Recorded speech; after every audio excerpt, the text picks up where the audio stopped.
Good evening, everyone. I'd like to call the April 8th, 2024 regular meeting of council to order at 6 p.m. Are there any disclosures of pecuniary interest? Seeing none. There's some closed session reporting there. And then consent agenda. I will ask Councillor Van Kooten-Bosens, please, for a resolution. Thank you, Mr. Mayor. Moved by myself and seconded by Deputy Mayor Wilson that the items contained in the April 8th, 2024 consent agenda be adopted as presented. Discussion? All those in favor?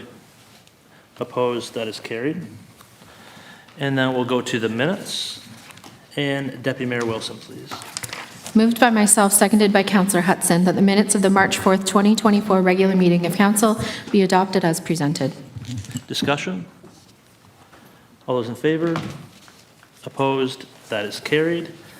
And Councillor Hudson, item number 3, the March 26 minutes, please. Thank you. Moved by myself, seconded by Councillor Hughes, that the minutes of the March 26, 2024 special meeting of council be adopted as presented. Thank you. Discussion? All those in favor? Opposed? That is carried. And now we'll head down to special staff reports. The first one is retail cannabis opt-in follow-up report. Mr. Grace, please. Sure. I'm actually going to turn this one directly over to the clerk, who's written this report a couple times before. I guess maybe just before I'll do that, I'll remind council that the concerns previously were the lack of ability to limit through planning where these would go. That was the concerns of previous council, but I think it's very wise for this council to consider this again. Turn it over to the clerk then. Thank you. This report is drafted following last month's delegation asking that council reverse its position and permit retail sales of recreational cannabis in the town of Ingersoll. In response to the delegation, council directed that a report be brought back detailing any changes to relevant legislation that have come into force since the matter was last considered by council in February 2022. Really, there haven't been any changes. There have been a few amendments since that time, but they've been minor and kind of insignificant in nature. So staff decided to attach the report that was considered by the previous term of council in 2022 as the summary of the legal framework governing cannabis sales is still relevant today and really largely unchanged. As in 2022, the information provided in the reports before council this evening are offered for information and really just intended to provide members with sufficient information, to make a policy decision on the matter. It is not staff's intention to attempt to influence a decision one way or the other, but I am happy to answer any questions with respect to the reports in front of you this evening. Thank you very much. Are there any questions of the report before a possible resolution? I'm seeing none. Councillor Hughes, are you ready to make a resolution? Yes, I am. Thank you, Mayor. Moved by myself, Councillor Hughes, seconded by Councillor Hellerou, that the Council of the Corporation of the Town of Ingersoll receive staff report C-005-24 as information, and that Council directs staff to develop a policy regarding opting in, staff regarding the setup and monitoring of cannabis shops, and that we direct them to opt in to allow the sale in the town. Do you have that through a written resolution, sir? I will shortly. I appreciate that, just so we have clarity on what is being asked. Discussion on the motion. Councillor Van Kooten-Bosens and Councillor Hellerou, please. So I was looking to find out, I was part of the previous council that chose not to opt in. I am still choosing that we not opt in, so I won't be voting in favor of that motion. My reason is, and it's very simple, it could go in across from our Fusion Youth Center. And these people that brought it forward to us may very well say, yep, not going to do it. But we've all seen in different communities where it's not just one shop that will open, it's then an influx, and there's no way that we can control that they can't go anywhere near a Fusion Youth Center.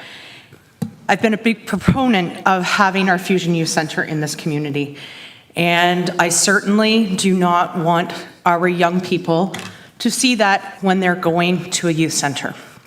If the provincial government were to put in place regulations that a youth center would be seen as the same as a school, then I would absolutely say, then let's opt in.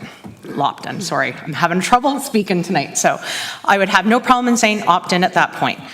But because that legislation does not exist, they haven't changed anything of that legislation, I cannot support us opting in for that reason and that reason alone. So I'm sorry, Councillor Hughes, but I won't be able to support your motion. Thank you, Councillor Halleru. Thank you, through you, Mayor. I opt in as well because I think that we have data now to use to make decisions. It's important that when things happen, sometimes we're cautious, but we do have many years of data now, and most places will tell you they've seen wise choices by business owners, they've seen caution, and I don't think anyone looking to do a business like that will bring it to our youth or across the youth center. So I do think we have to look at what we have, where we are, and what data we have in front of us. And I think, in fairness, most of these businesses have tried to be more open to the public. They've tried to go to places where they could benefit. And I will tell you this, I had a cousin going through some treatment, and they came all the way from Toronto, could not sleep, and we had to go online trying to find a place to get some for him, and we couldn't find any here. We had to go to Dorchester. So I think it is important to understand that it's not one size fits all. There are a lot of old people in this community. We have an older generation in this community. We don't know what people's choices are, but just as much as we want to protect our young folk, we also want to be available to support our seniors and sick in the community. So I think I opt in and I support this business. Further discussion? Councillor Hudson and then Deputy Mayor Wilson, please.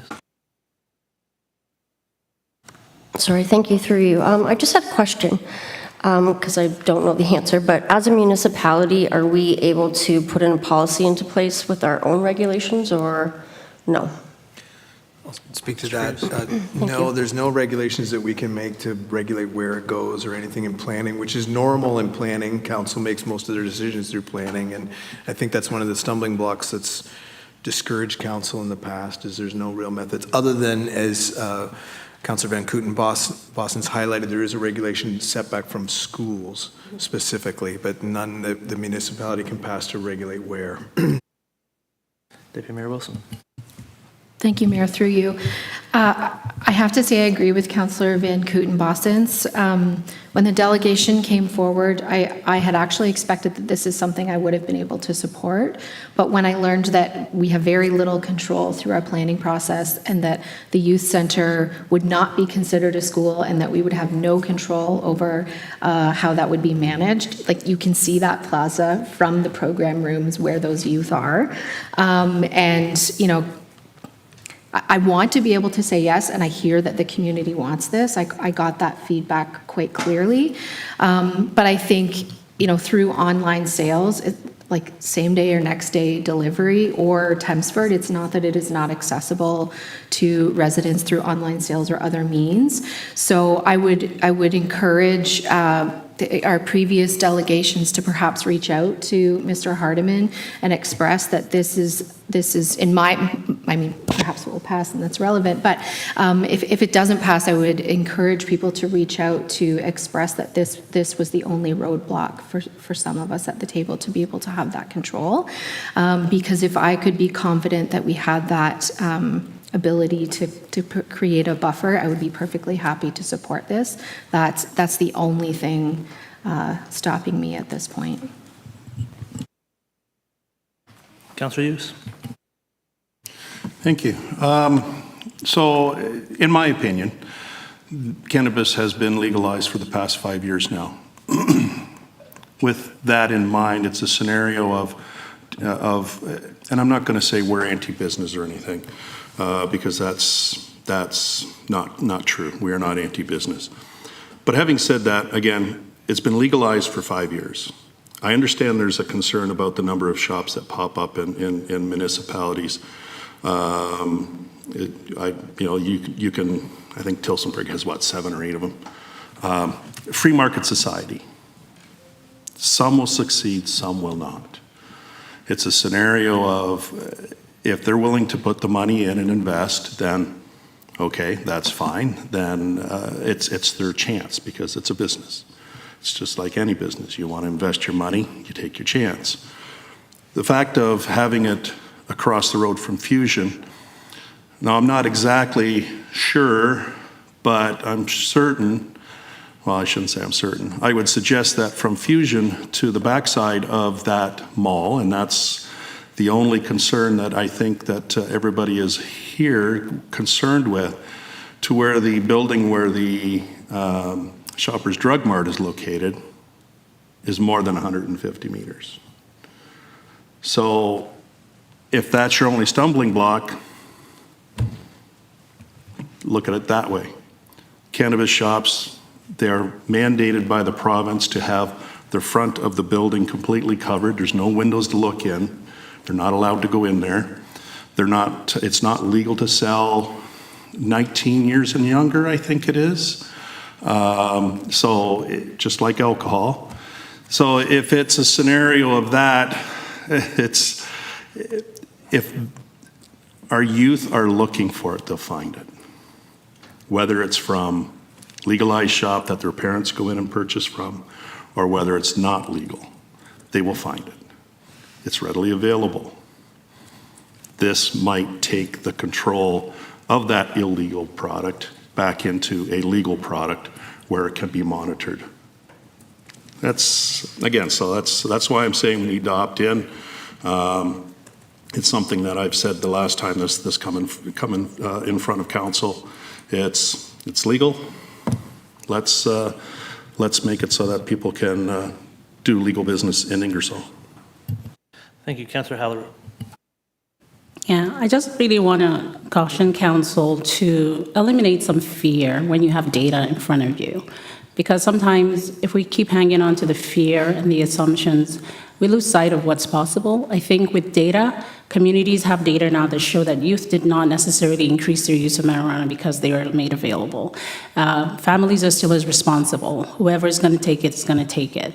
We have a business presentation that came forward, and with very ethical ways of delivery that they explained to us. I would hate for a business putting in the effort to explain to us how responsible they intend to be kind of ignored because we still have fear. I would really caution council to think about what the record has shown.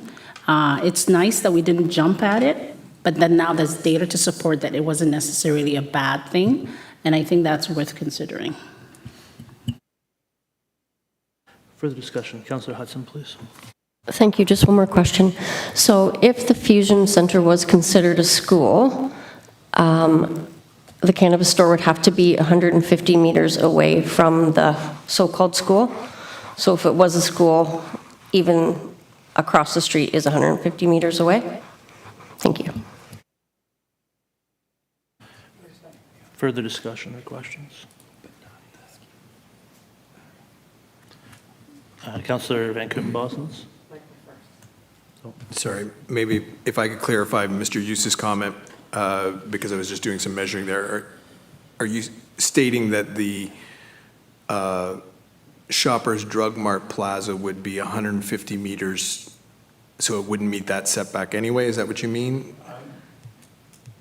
Just looking at the satellite view, I haven't pasted out, but just it looks like it's going to be close to the threshold. Right.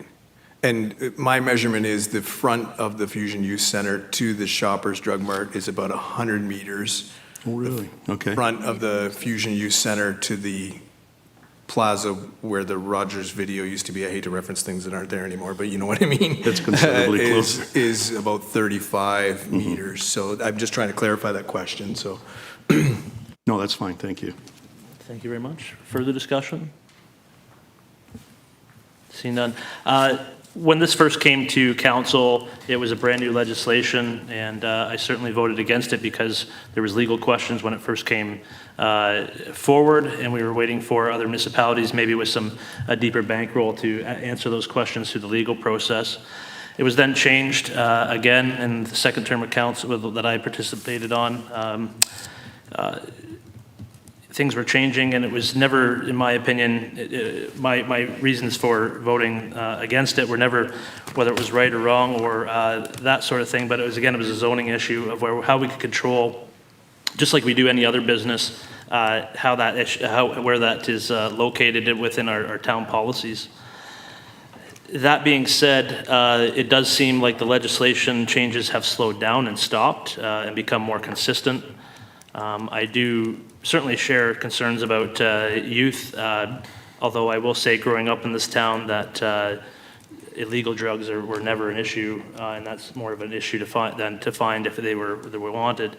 And so that was one of the reasons the Fusion Youth Center was started, to make sure that those influences were not as prevalent.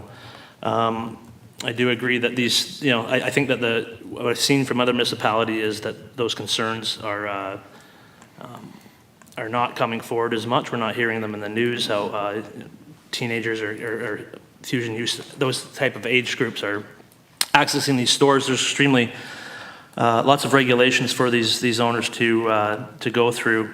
In fact, it's quite the business environment to try to apply for one. There's no notice if your neighbor is or anything like that, so it can be very time consuming. My biggest worry is still the zoning issue, and that fact is that we've been asked by one person interested, but that doesn't mean there could be 20. And we have no control over that, and the person who came forward to ask for this has no control over that. But that is a business decision that I hope they would take into consideration. And so since there has been no change since a very long time, I believe it's time, from what I've heard from the community, to opt in, and so I'll be supporting that. Councillor Hughes. I'd just like to make one more comment. We need not to be focused narrowly on the fact that it could open up across from the Fusion Center in the McDonald's Shoppers Plaza. It could open up downtown. We don't know. We don't know the policies. We don't know the plans and business plans of people who are looking. When it comes to multiple businesses of the same product in Ingersoll, I think we can focus pretty heavily on pizzas.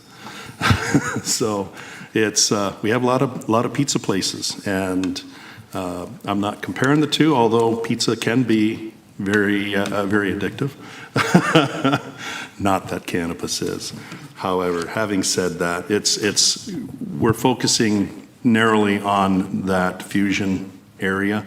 That I think there's much other opportunity in areas that cannabis stores could be opening up in Ingersoll. Okay. Further discussion, Deputy Mayor Wilson. Thank you, Mayor. Through you, a question for staff, then, if this is the direction it's moving. The public comment process, from my understanding, the municipality cannot speak on behalf of residents, that they actually prefer to hear information directly from residents and concerns directly from residents. And so it sounded to me like other communities gathered feedback from the community through like a survey or comment process, so that if something came up, they had that information available to say that it was the residents speaking and not the municipality on behalf of residents. So I'm curious what kind of process we could put in place to ensure that, I mean, I know there's that 15-period window, so what does that look like to provide comment from the municipality if we do get a license in that area that we'd like to provide comment on? Clerk, please. We could certainly incorporate that into a process. So as I noted in my report, the AGCO doesn't actively reach out and say, hey, we've got an application. So we would just have to sign up to be notified of any applications. We could have something pretty standard that once that comes through, we could post that on the website to say, hey, we're collecting feedback, collect that, and then send that through kind of at the tail end of that public notice period. But with council's direction, that's certainly something that we could incorporate to ensure that feedback is captured through the public and communicated to the AGCO. Councillor Hughes, do you have the resolution? Yes, I do. You want me to read it or pass it down, or? If I could just follow up on that, though, I don't think we've seen a whole lot of actual consideration given to those feedbacks from the province. It's the only fear. I just want to make sure that council, I don't think it's a bad idea to gather information, but when it's the province that's considering it, if they don't give it much consideration, that's not a great thing. Councillor Hallery, please. Thank you. I also just want to add that we have vaping in this community, correct? Vaping? It's actually more harmful to our youth if we're really concerned about our youth. The vaping is everywhere, and I remember when they came, they all spread across, and then, again, business market forces. Now we have just one or two. So I, again, really caution that we should act with the data in front of us. There's been no real emergency anywhere. And I think we are really concerned parents and of young children and our youth center and all of that. But again, we have a very limited space within the town for where businesses would go. They're not going, obviously, in places they would not like to be seen. And I think we should just be open-minded to really open up business and traffic and a community that respects it, rather than have kids go sources regardless. If there is a respectable place, just like people go to the clinic, people can actually go. And most users of this, if you look at the data again, has trended towards more people using it for medicinal use and other kinds of uses. So I really think things have changed. I was one of those that was really scared in the beginning. And I've honestly taken a look closely at the data to see how it's impacted our communities, our youth. And I think if you just take a look at this, you'll be more comfortable. Okay. Just a reminder that everybody is to make their own opinion, and so it may not become from fear, but everybody has their own reasons for making a decision, and we should respect that. I think we have had a good debate on this. We've heard from everybody. If there's not any further discussion to move the issue forward, would everybody be comfortable with the motion? I would read the motion again just to make sure we have clarity. And that's moved by Councillor Hughes and seconded by Councillor Hallery that Council of the Corporation of the Town of Ingersoll receive staff report C-005-24 as information, and that Council direct notify the province we are opting in to allow cannabis shops in Ingersoll, and that staff develop a policy regarding cannabis shops. Is there any further discussion or clarification? Deputy Mayor Wilson, please. Through you, I'm hoping maybe we could add some more detail to what type of policy, like what that covers, or perhaps Councillor Hughes could add more detail. Is it possible that that's something that could be brought back for council's consideration at a later date? And I'm sure there'll be some further information on, the public would like to know about how that opt-in works. I know I would, on time frame and certainly like that. So is that fair to, okay. Everybody's, okay. All those in favor? Opposed? That is carried. And we'll move on to item number 2, transition to OPP Detachment Board under the Community Safety and Policing Act. Mr. Grace, please. Yes, I'm going to turn this one directly over to Clerk, as she's done a great deal of work on this report. Thank you. So this will be a bit of a longer overview. This report seeks Council's direction on appointing members to the Town of Ingersoll OPP Detachment Board, which officially replaced the former Police Services Board as of April 1st when the Community Safety and Policing Act came into force. Under the new legislation, a new board must be appointed, and the board's terms of reference have to also be established, among other things. Unfortunately, despite the act being released in 2019, the regulations under the act were slow to be released, including the regulation establishing the composition of the Ingersoll Detachment Board, which was only filed by the province on March 26th and is actually yet to be published to the Ontario Gazette. That's forthcoming later this week or early next week. The delayed release of much of the relevant information related to the boards has resulted in a number of items remaining to be completed before members can be appointed. As outlined in the report, the board is now composed of 2 council members, 1 provincial appointee, and 2 council-appointed members, so individuals from the community. All members will need to be appointed under the authority of the new act and regulation, and board vacancies, of which there are now 2 due to new eligibility criteria, will need to be advertised to the public. Staff are of the opinion that advertising the board's vacancies in alignment with Section 33 of the Act and the recommendations from the Ontario Association of Police Services Board should be a priority, along with the establishment of the board's terms of reference.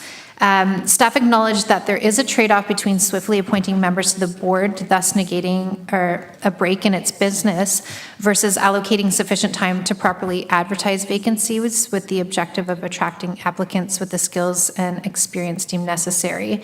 However, given that the Act directs that members be appointed based on community representation and demonstration of desired competencies, staff feel it would be beneficial to allocate adequate time to recruitment activities to set the board up for success.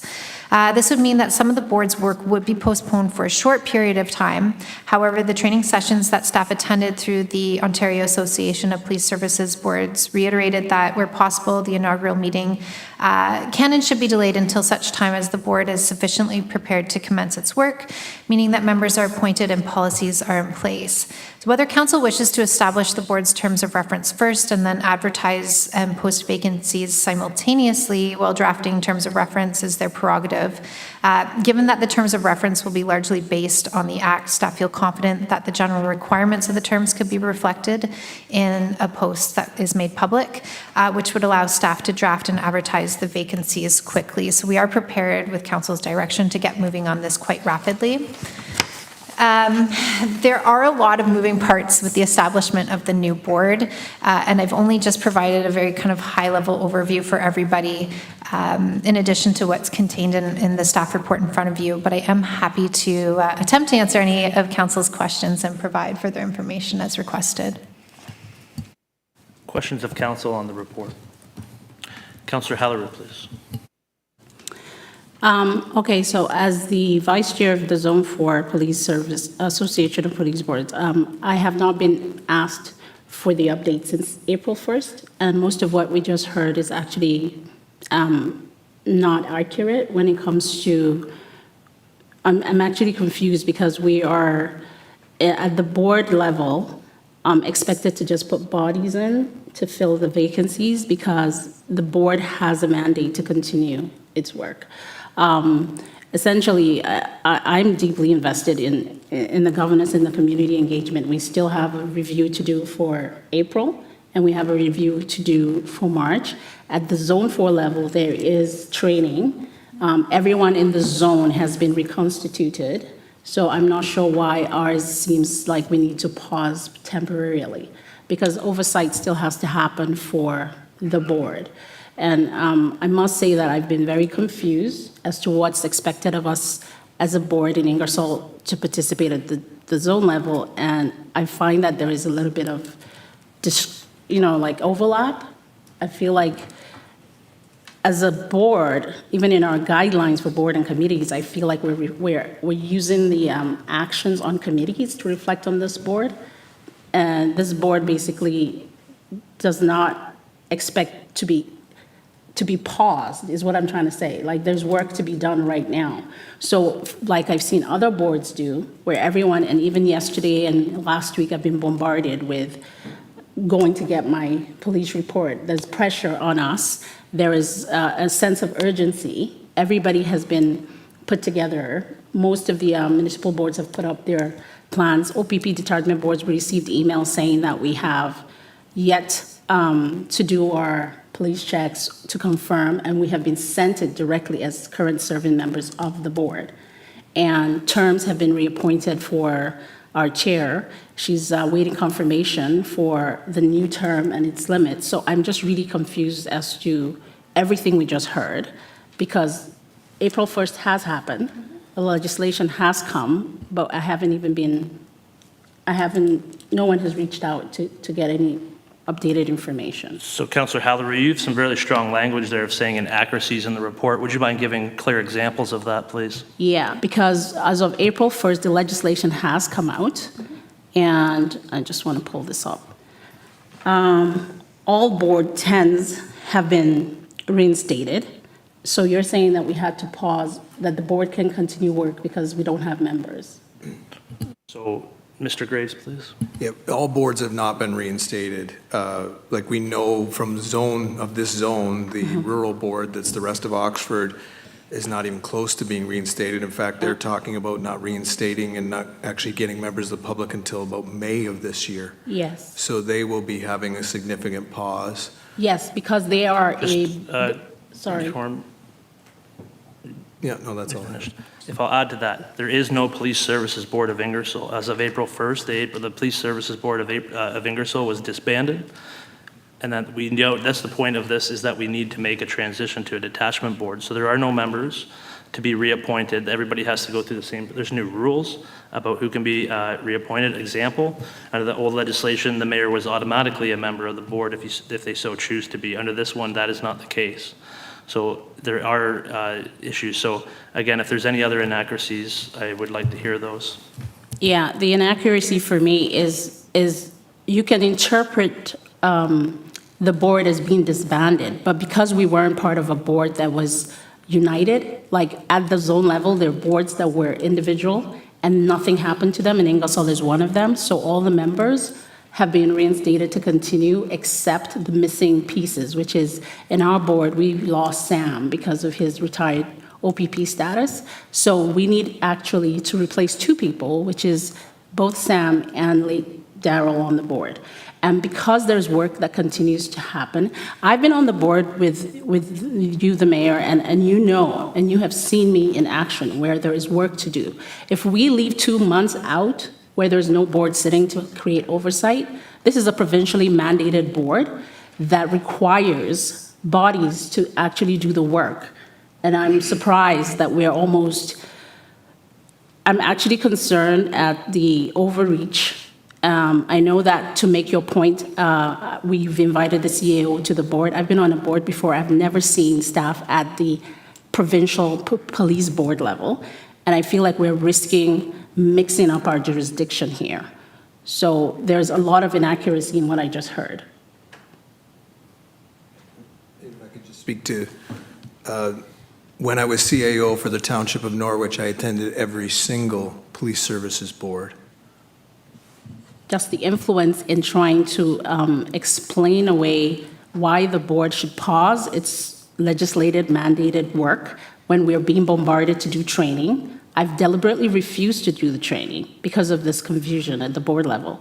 I've watched the back and forth, and I feel like there's a silent personal thing going on here where Councillor the chair... Hallery, if you have accusations to make against staff, I am making this because you have deliberately... I will ask that you refrain from making accusations against staff. I'm not making any accusation of staff. I'm making an accusation of you trying to use staff to influence your decision where you feel like the board should be disbanded, which I do not agree with. Then I suggest you make an inquiry to the Integrity Commissioner, and I look forward to that. And I think that's what we should do because as I've sat on this board, I've watched you and the chair bicker, and you have your personal reasons why you don't believe the board should even exist. And this is your way of trying to put a pause into the activities of a board. Whereas I've come in as a minority person, I have so much that I've been offering. The commander has worked very closely with me, and you have been there always railroading me. I've had to come back so many times to explain to you why I'm doing what I'm doing. If you have past experience that this board has not been effective in your opinion, maybe that's the past. But there's a lot of work in this community that needs to be done. We are a minority trying to incorporate inclusivity in the activities of the police. The strategic plan in this new mandate, April 1st, says the committee has to have reflection of diversity from the community. We're trying to move forward with town halls. You are part of the board, but I feel like you forget you're not on the board to be a mayor. You're on the board to be a council representative. And I see that these lines are being marred. So I'm just getting really frustrated, trying hard to work, and I've luckily been appointed outside of this area that I'm bringing back to you to say this is what everybody is doing. Why do we have to take this little line and just hang on it? Because the new legislation has finally come out. So let's go with the new legislation. The rules are clear. If everybody goes on the website today, everybody has continued, and this madness can stop. Councillor Hallery, you have made cases against my integrity, and I will be calling the Integrity Commissioner tomorrow to have those investigated And put I through can the back them trials, up. and I will be And- glad to yes. participate in that, because I can guarantee you what you're saying. I want the public to be aware of what I'm saying. Now, if we could, I would like to hear from other members on the business of order. Does anybody have any questions of the report? Councillor Van Kooten-Bosens. I have a question of what was just said, and that is that you feel that you have been appointed not by this council. You were appointed to the Police Services Board by this council, and you were a representative, just like the mayor was. But you just said a moment ago, and that's why I'm asking for clarification, that you were not appointed by this council. What do you mean? I was appointed by this council. You made it seem like that you were appointed to the Detachment Board not by this council. Of course, that's how I got there. Okay, so your appointment was through this council. My appointment was through this council, and like other boards that have to be nominated from council, I was nominated from this council. So we have a term. The term was, we were, example, split the term with you. I'm still in my current term, and I've been assumed to be continuing my term by the detachment, by the Association of Police Boards. And as this vice chair of the Zone 4, I'm telling you that coming from that zone, I have information to say that other boards are continuing. Just as we disbanded in January and we immediately took we reconstituted again, that's what every board has done. So we are actually a very isolated case. We're very isolated, and we are being seen as not wanting to do our job of filling out the bodies that need to be on the board, which is what I'm cautioning this council not to do. Councillor Hughes, would you be able to move a recess, please? Sure, move to recess, move by myself. Seconder, Councillor Van Kooten-Bosens. All those in favor? Opposed? That is carried.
I'll call the meeting back to order.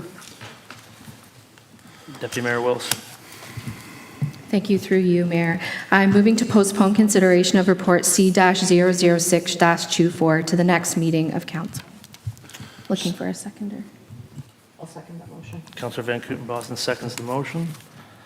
Discussion. Discussion must pertain to the motion to defer. Go ahead, Councillor Callery.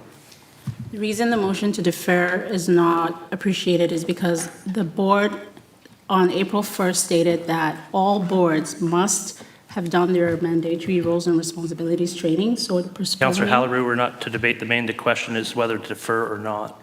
The deferral will delay the training for the members that were being requested at this meeting, is what I'm saying. Thank you. Because using the instruments of power to delay something that the provincial government is asking is not adequate of the use of our laws. You have a request from the provincial government to at this meeting, as soon as possible, basically assign members to the board from council and the public so that we can actually have them do the training as soon as possible so that they can have their first meeting by May, which is what all boards are doing, and we're choosing to defer it so that we don't have to deal with it now and still achieve the same goal of not having the police board sit to oversee April reports. So you have to be careful what you're doing here. You're basically deferring responsibility to have oversight for the OPP. Thank you for your opinion. Further discussion? All those in favor? Opposed? That is carried.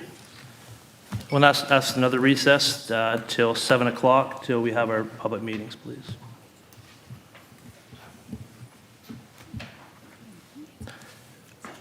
Councillor Hudson, please, moved and seconded by Deputy Mayor Wilson. Discussion? All those in favor? Opposed? We'll reconvene at 7 p.m. Thank you.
Call the April 8th meeting back to order, and we'll now go into public meeting pursuant to the Planning Act.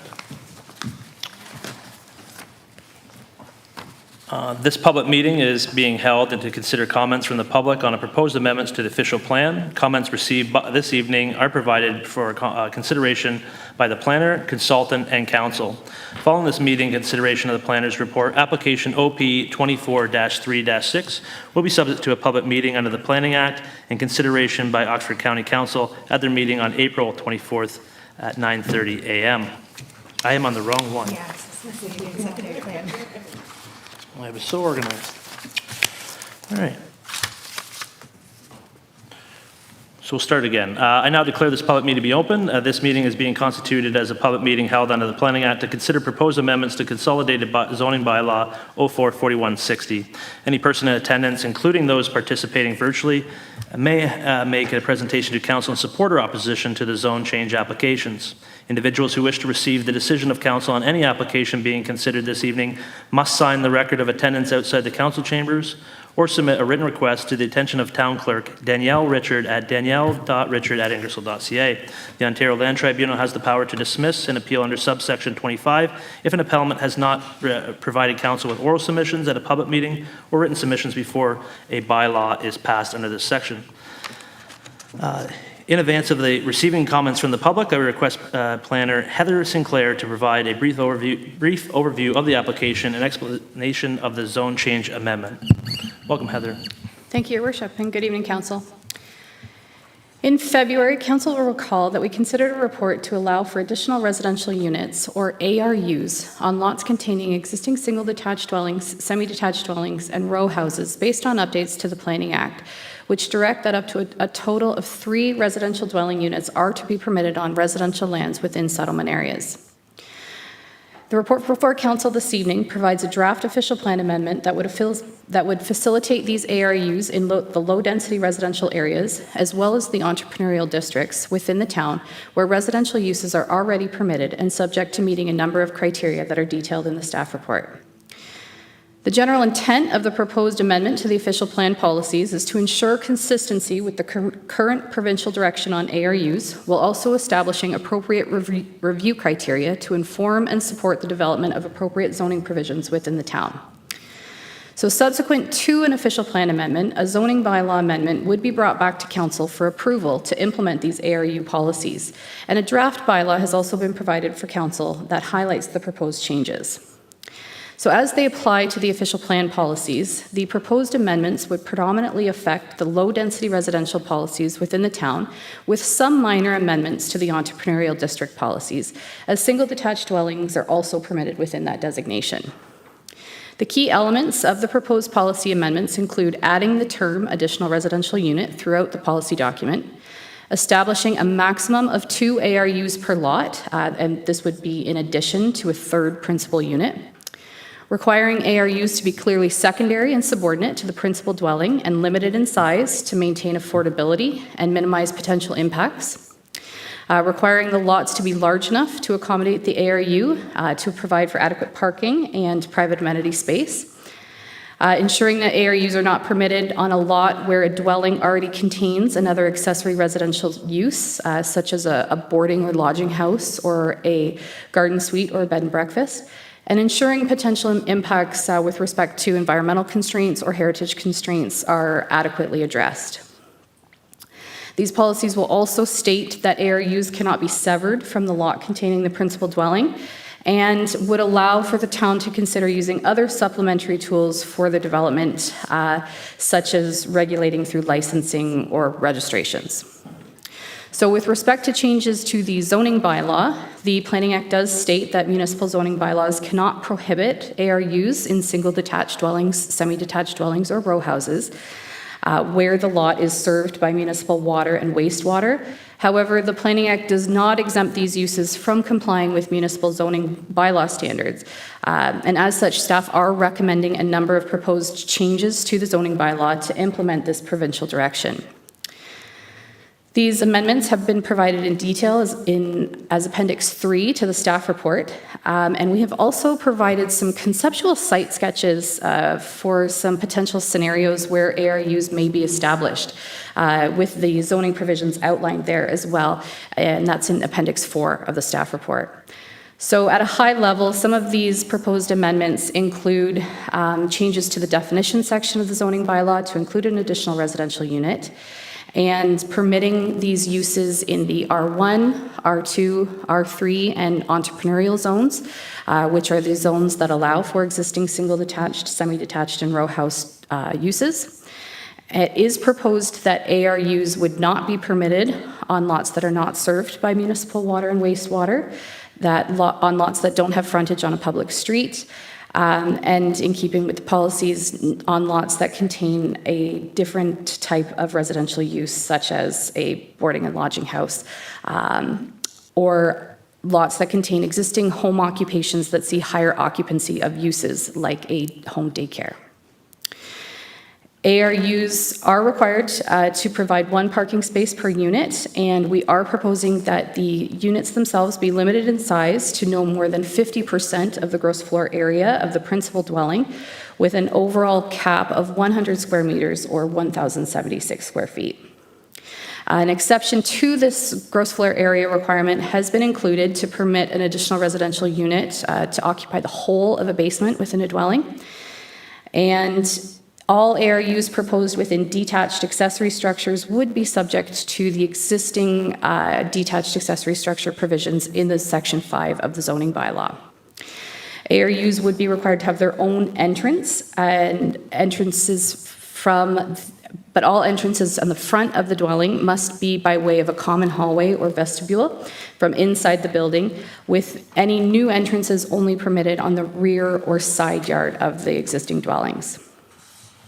We did hear comments back from the public regarding the requirement for 1 parking space being too onerous for some to establish these uses, but it is noted that staff are recommending that this one parking space be generally applied, but it's noted that this could be waived through a site-specific planning application in the future, or as we see if these units, if that requirement becomes too onerous, we could consider amending that through a future housekeeping to the zoning bylaw. With respect to agency comments, the Oxford County Public Works Department has requested that in order to better monitor the impact of these units on the water and sanitary capacity, that a form be signed by their department prior to the issuance of a building permit, and we have included this in the proposed zoning bylaw amendment as well. But overall, planning staff are of the opinion that the proposed amendments are appropriate and will comply and implement the provincial direction with respect to these units. And staff will monitor the applications going forward to see if there's any barriers that can be addressed through future housekeeping. But overall, staff are advising county council that you're supportive of the official plan amendment and that council approve a zoning bylaw amendment in principle, subject to approval of the policies by county council, at which time a bylaw would be brought back for council's consideration. Thank you. Thank you very much. I will now open the meeting to comments from the public. Any person for the audience who wishes to provide comments in support of or opposition of the application may do so now by coming forward to the lectern and stating their name and address for the public record. I also would ask if there's anybody online that's waiting or not. So anybody in the public would like to speak to this item? Seeing none, members of council now have the opportunity to ask any questions about the application. However, they may not offer any comments at this time. Are there any questions from council? Councillor Halleru, please. Thank you, Heather. So if I understand correctly, this is something that would now be, the buck will now stop with the town, so they don't have to come through planning department anymore, once we approve this? Through your worship to Councillor Halleru, that's the intent, that these uses would be established through the zoning bylaw, and applicants could come directly to the building department for a permit without having to go through a future amendment to the zoning bylaw. Okay, thanks. Councillor Ayus, please. Thank you. Through you, Mayor. Couple quick questions. Selective hearing, blame the eclipse. The water line, water feed, and then the septic, or not the septic, sorry, the wastewater. Now, is that a separate line? Are those two separate lines going into the ARU, or is that going to be connected into the existing house that's there? Through you, Mayor Petrie. It will depend essentially on a case-by-case basis, but generally the understanding would be that those services would come from the existing dwelling. Public Works is not looking to establish separate services for these uses, but so they would come off of the existing principal dwelling. Further questions of council? Deputy Mayor Wilson, please. Thank you, Mayor. Through you to staff. I'm trying to ask this question without providing comment, so I'll keep it simple. Is it possible to expand the zones in which we permit ARUs? So it looks like Woodstock included C3 and HD. Is that more unique to the city of Woodstock, or are there other zones Ingersoll could also consider? Through your worship. We've pulled out the zones that allow for the types of dwellings that the Planning Act directs these uses to be located in. So that's specifically single detached, semi-detached, and townhouse dwellings. There was some discussion on facilitating these uses in duplex dwellings, but right now we're going to take the approach that the Planning Act has provided us. And so we've allowed for those uses in all of the zones in the zoning bylaw that allow for singles, semis, and row houses, or as we call them, street-facing townhouses. Thank you. Further questions from council? Seeing none. I will ask for one more time if there's comments from the public on this public meeting. Seeing none, if there are no further comments or questions, then the public meeting for this application is now concluded. I will now ask for a resolution on the application and planners report, please. Deputy Mayor Wilson.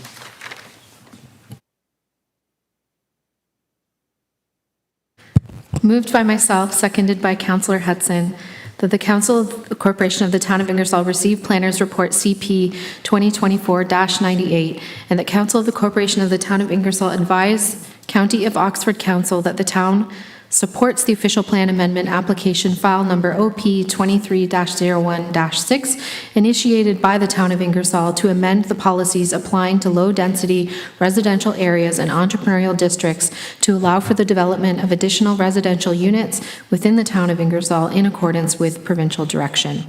And further, that the Council of the Town of Ingersoll approve in principle the zone change application file number ZN 6-23-02 initiated by the Town of Ingersoll to introduce amendments to the Town of Ingersoll zoning bylaw number 4160, to permit additional residential units throughout the town, and that at such time as County Council approves the official plan amendment, the bylaw be brought back to a subsequent Town Council meeting for final approval. And further, that Town Council direct town staff to implement a process to confirm servicing capacity which is acceptable to both county and township prior to approval of any building permit to establish an additional residential unit. Thank you very much. Discussion? Seeing none, all those in favor? Opposed? That is carried.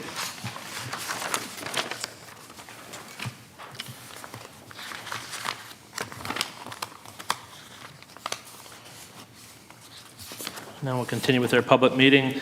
This public meeting is being held to consider comments for the public on a proposed amendments to the official plan. Comments received this evening are provided for consideration by the planner, consultant, and council. Following this meeting and consideration of the planner's report, application OP 24-3-6 will be subject to a public meeting under the Planning Act and consideration by Oxford County Council at their meeting on April 24th at 9:30 a.m. In advance of receiving comments from the public, I will request Planner Heather Sinclair to review her report and provide an overview of the requested official plan amendment, please. Thank you. So this application for official plan amendment proposes to establish new land use designations on lands that were annexed into the town corporate boundary in 2021 from the Township of Southwest Oxford. The lands are referred to as the Southwest Oxford Secondary Plan Area and are shown on Plate 1 of the staff report. Council did hear a presentation in March from Dillon Consulting Group, who undertook the necessary background work and studies to support the redesignation of the subject area to facilitate future development of these lands.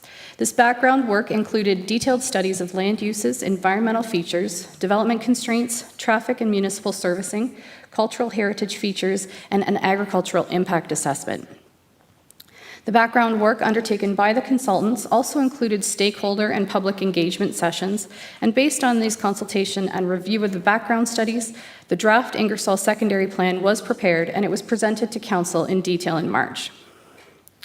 So based on staff's review of the secondary plan, the Community Planning Department has drafted a proposed amendment of the official plan policies to designate the secondary plan area as part of the settlement boundary for the town and to establish the recommended land use designations, which will essentially lay the framework for future development applications within this area.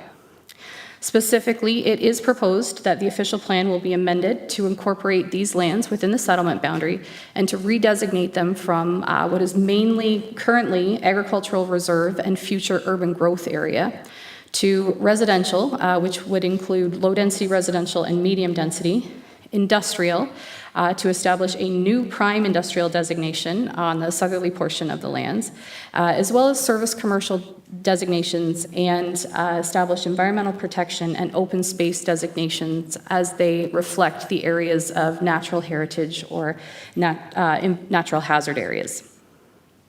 Planning staff are, however, recommending some minor amendments to the settlement boundaries from what was proposed by the consultant.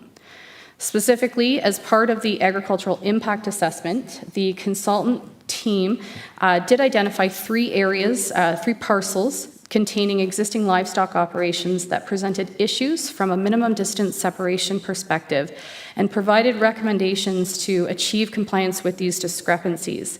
And this included designating the area affected by the minimum distance separation, or MDS setback, on the west side of the secondary plan as open space to restrict any future development within this area, which is being proposed for future residential development.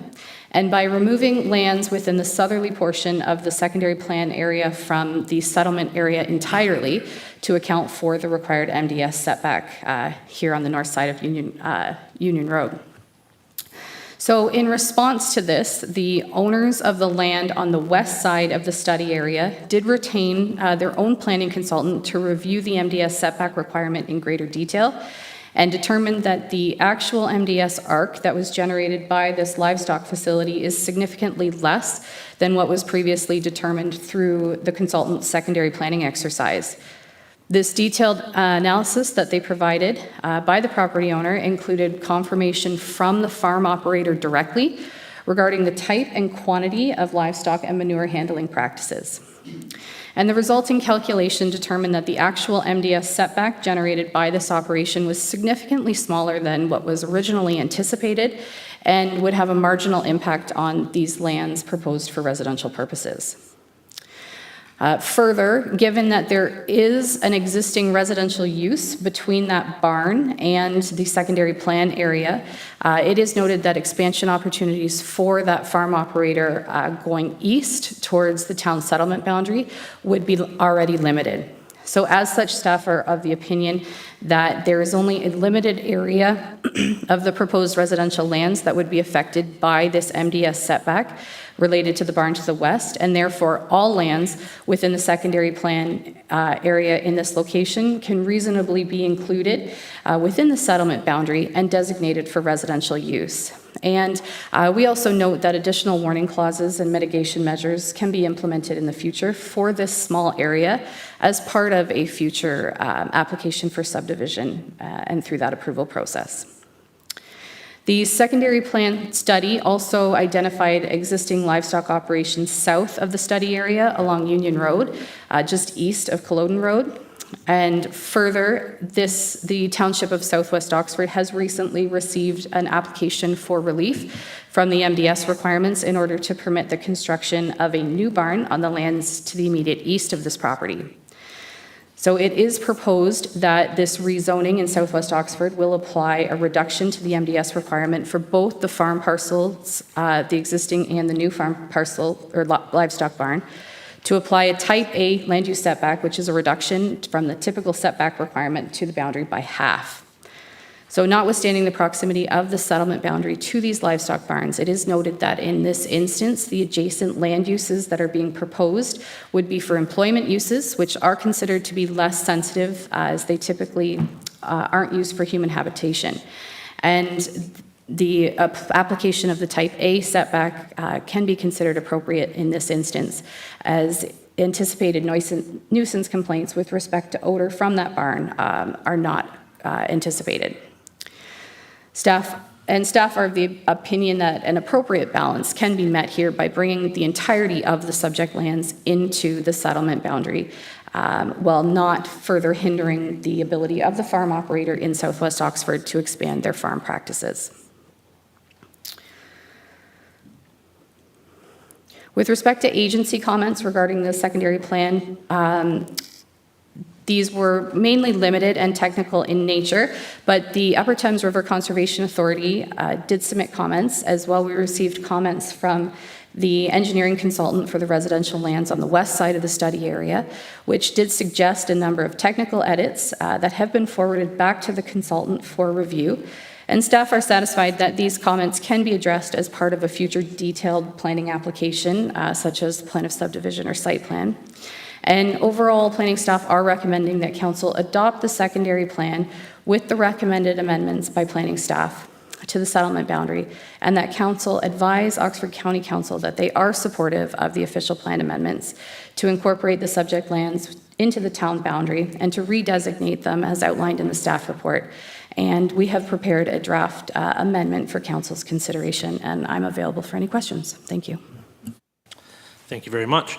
I will now open the meeting to comments from the public. This portion of the meeting provides the opportunity for individuals to speak to the application and have their comments considered by the planner and council. Any person from the audience who wishes to provide comments in support or opposition to the application may do so now by coming forward to the lectern and stating their name and address for the public record. They'll maintain their ability to do so at the official public meeting at Oxford County on April 24th at 9:30 a.m. as well. Is there anybody from the public who'd like to comment on this application?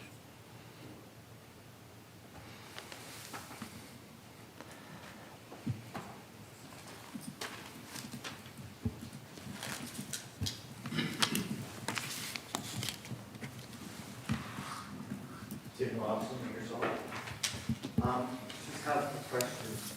How does, like when the consultants or when planning goes and does this, right, makes it all right, do you meet with developers to find out what they want? How do you determine what type of housing goes into the industrial and all that stuff? That on the eastern side, we've got 3- and 4-story townhouses that are proposed. Is it fair to give a synopsis of how the different zones are applied to the area? Is that a fair? Well, it's rather specific. It's not just like an R2 or an R3. There's no duplex, there's no single detached. There's 4-story units. Now, do they look at the demographics of what's existing in the town? Do they look at? So we're just going to make sure the microphone's on. Is that on?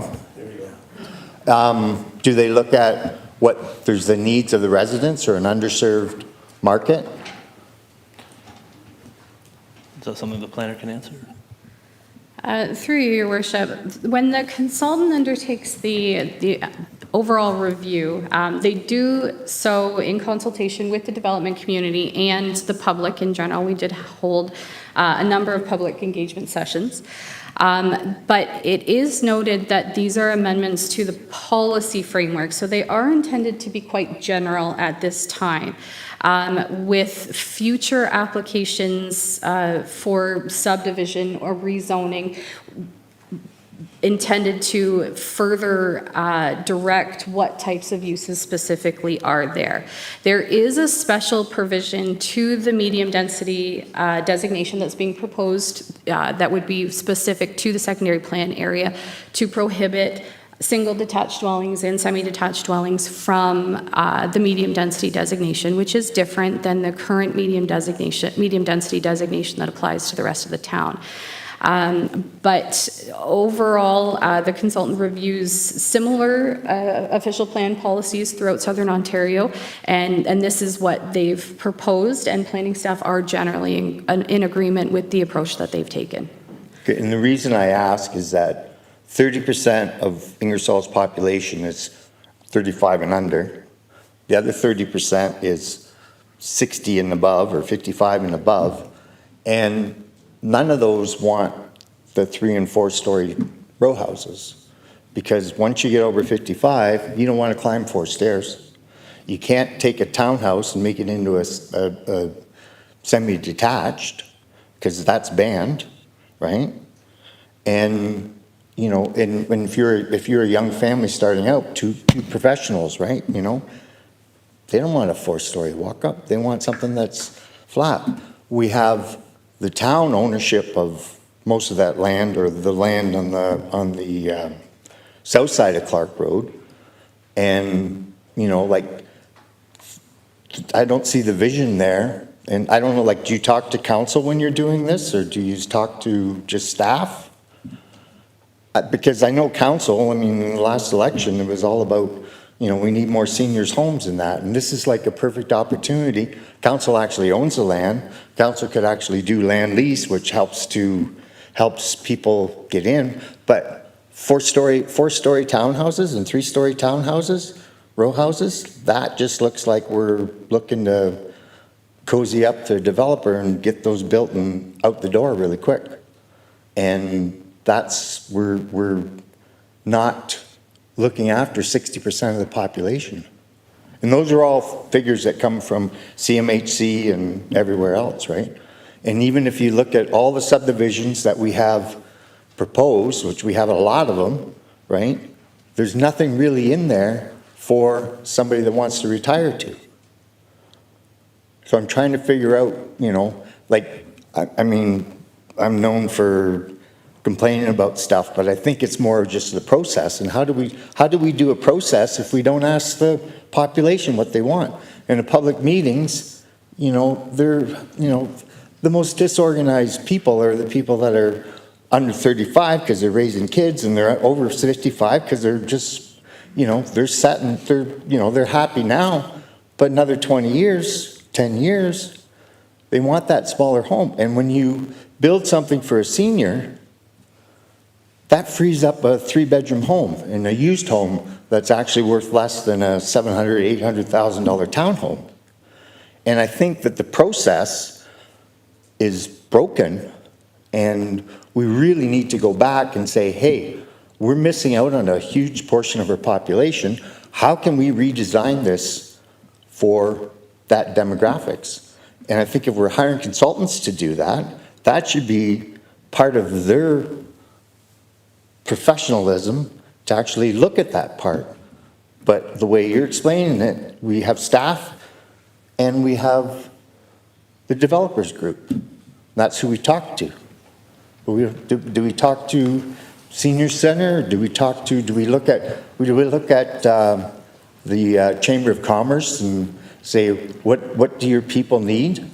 Because I know places that I know of, you know, they're struggling to find workers because they don't pay a lot of money, so they're getting people out of London and Woodstock and Tillsonburg and Hamilton, but by the time they figure out how much gas that they got to put in their thing, there's nothing here, right? So there's like, even to go to Woodstock, it's a $2 an hour disadvantage. So now you get turnover. And if you're in business, turnover is one of the most expensive things you can have. The town knows that too, right? Because you're always training people. Just curious, that's all. So perhaps I could, if you're wondering of the process of how it is, maybe staff could provide further information on that process. They may not be able to provide that all tonight. Is there any other comments opposed to the, you've gave some comments, but is there any more comments towards the documents here tonight? Then the other one is, we're apparently building an arena on that land, and there's nothing in there about the land, about the arena. on the property where you have decided to build it on. Mr. Graves? Yeah, as the planner stated, this is official plan amendment, and it's giving the broad-based uses that will give us the flexibility to do what we need to do in the future. I could certainly say on the lands that the town owns, we'll be able to incentivize a wide variety of things that we want to incentivize based on that, and it'll be really covered a lot in the zoning and the subdivision plans that come forward. We believe we've got the broad-based rules to give us a bunch of flexibility to incentivize a bunch of things that we want. Council stated very clearly in their strategic plan what they wanted to shoot for, and that's what we're after. I think the consultant and the planners have done a good amount of work to put this together and give broad-based rules to what and uses so that we can reach our goals. We feel we've had a number of opportunities for input from the public, including tonight, and we're actually getting input right now. So that would be my suggestion. I don't know if the planner's From got an anything to follow input up. point, this wasn't on the town's webpage or the Facebook page that was even here, neither was the other one. So, you know, we have communications people that are supposed to do this stuff, and there's nothing on it. Would you like to comment, sir, on the application? Okay. Well, you know, like to me, if you're designing something, you know, you're designing furniture, you're going to make sure, you know, you got 4 legs. If it's only got 3 legs, and then all of a sudden after you got it built, you got to add another leg, which is basically what we're doing. We're saying, oh, we're going to put all these townhouses there. Where's the protection from the public that all of a sudden you decide, oh, well, we're going to do this, or we're going to do that? Like, it just makes more sense if you guys decide that that's where the arena is, because people still think we're building an arena behind Dot Foods. You know, you should put it in that plan and say, this is where it's going. And then everybody can get behind it and say, okay, we know where that is and everything else. It just seems backwards to me. So, like I say, I think the process is skewed towards the developers. It's not skewed towards 60% of the residents. So that's all I got. Thank you. Are there any other persons in the audience who would like to speak to the application? Are there any members online? Thank you. Members of council may now have the opportunity to ask any questions of the application. However, they may not offer any comments at this time. Questions of council. Councilor Hallery, please. Thank you. Through you, Mayor. Heather, I just wondered, when I hear in the medium density residential areas, and we're talking stories for housing. We're not talking 4 levels. We're talking 4 stories, right, of housing, individual housing? Through your worship to Councillor Halleru. At this point, no design details have been worked out. So the medium density designation that's being proposed for all of those areas sort of in purple on the secondary plan area would facilitate a higher level of density than the low density designation. So how that would look could come in a number of different ways. And we wouldn't know that until we actually received applications for either future subdivision or site plan approval, because those types of residential uses would go through the town site plan approval process, but they could take a number of different forms. But ultimately, the intent, the main form considered by the consultant is those mid-rise apartments. When you say mid-rise individual apartments in 4 stories, correct? Potentially. Potentially. Yeah. So I just want to correct the misconception that it's a townhouse with 4 levels. We're talking the opportunity to have different high-rises, but maximum 4 stories, but it could be, because we're saying we could actually have 62 units in that whole space if it's 4 stories high. So that it clarifies the question that single people, old people could actually still rent these individual units. That's correct. There's a wide range of development opportunities within the medium density designation that would be considered through a future planning approval process. Thank you. Further questions of council? Seeing none. If there are no further comments or questions, then the public meeting for this application is now concluded, and I request that the resolution regarding application OP 24-03-6 be moved. Councillor Hudson, please. Thank you. Through you. Moved by myself, seconded by Councillor Hughes, that the Council of the Corporation of the Town of Ingersoll receive Planner's Report CP 2024-81 as information, and that the Council of the Town of Ingersoll adopt the Southwest Ingersoll Secondary Plan prepared by Dillon Consulting with the recommended amendments to the settlement boundary as they relate to the minimum distance separation as addressed in this report and subject to the amendments requested from the Upper Thames River Conservation Authority. And further, that the Council of the Town of Ingersoll advise Oxford County Council that they support the application for official plan amendment as initiated by the Town of Ingersoll regarding the Southwest Secondary Plan area to redesignate the subject lands to facilitate a broad range of uses including industrial, service commercial, residential, and the necessary transportation and servicing plans to facilitate future development in accordance with the Southwest Ingersoll Secondary Plan. Thank you very much. Discussion. Councillor Hughes, please. Through you, thank you, Heather, for bringing this forward. I think it is a well-rounded, good start in the scenario that, as everybody knows, we can make changes to zoning. We can make changes in that regards at any time. If it's a subdivision plan that is brought forward with what we or the community is looking for, we can make those changes to that zoning. But this is a good start. We have to start somewhere, as the old saying goes. And again, I believe this is a good start. It gives a good outline. There's that eclipse again. Outline of what we're shooting towards and potentially could foresee or could see. And again, it's up to developers to come forward and say this is what we want to do, and if they see the need for, as the CAO said, over in the lands over on the west side, southwest corner, we can incentivize developers in that area there to say this is what we want here. Can you do it? And I think that's a good start. That's a good start. Thank you.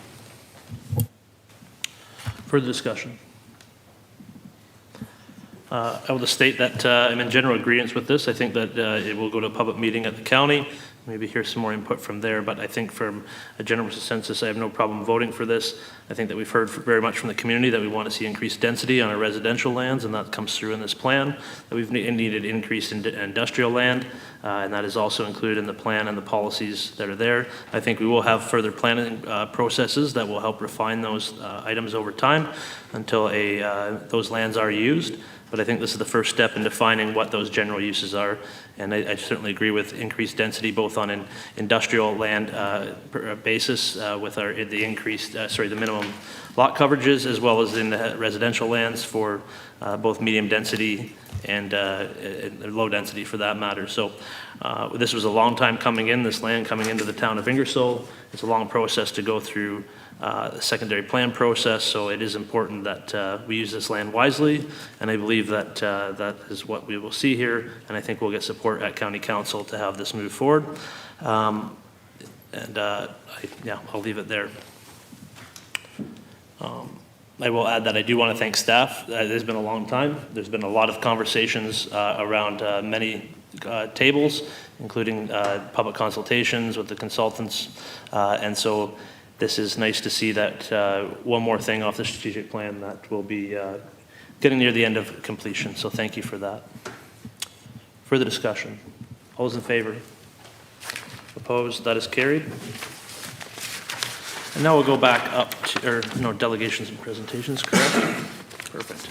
And we will move to delegations and presentations, and we will call upon Patricia Marshall, please. Marshall DeSutter, thank you, to come up to the lectern to present, please. Welcome.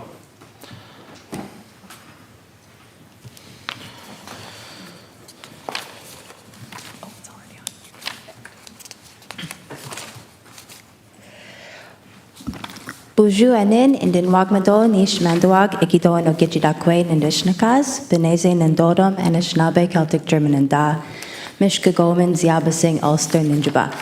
What I just said is hello, all my relations. My name is Two Spirit Word Warrior Woman of the Thunderbird clan, and I'm of Ojibwe, Irish, and German heritage. And my family originally comes from Ziabasing and Mishkegomen and Ulster in Ireland. Whew. I always get nervous when I stand up here, and I don't know why, but I really do.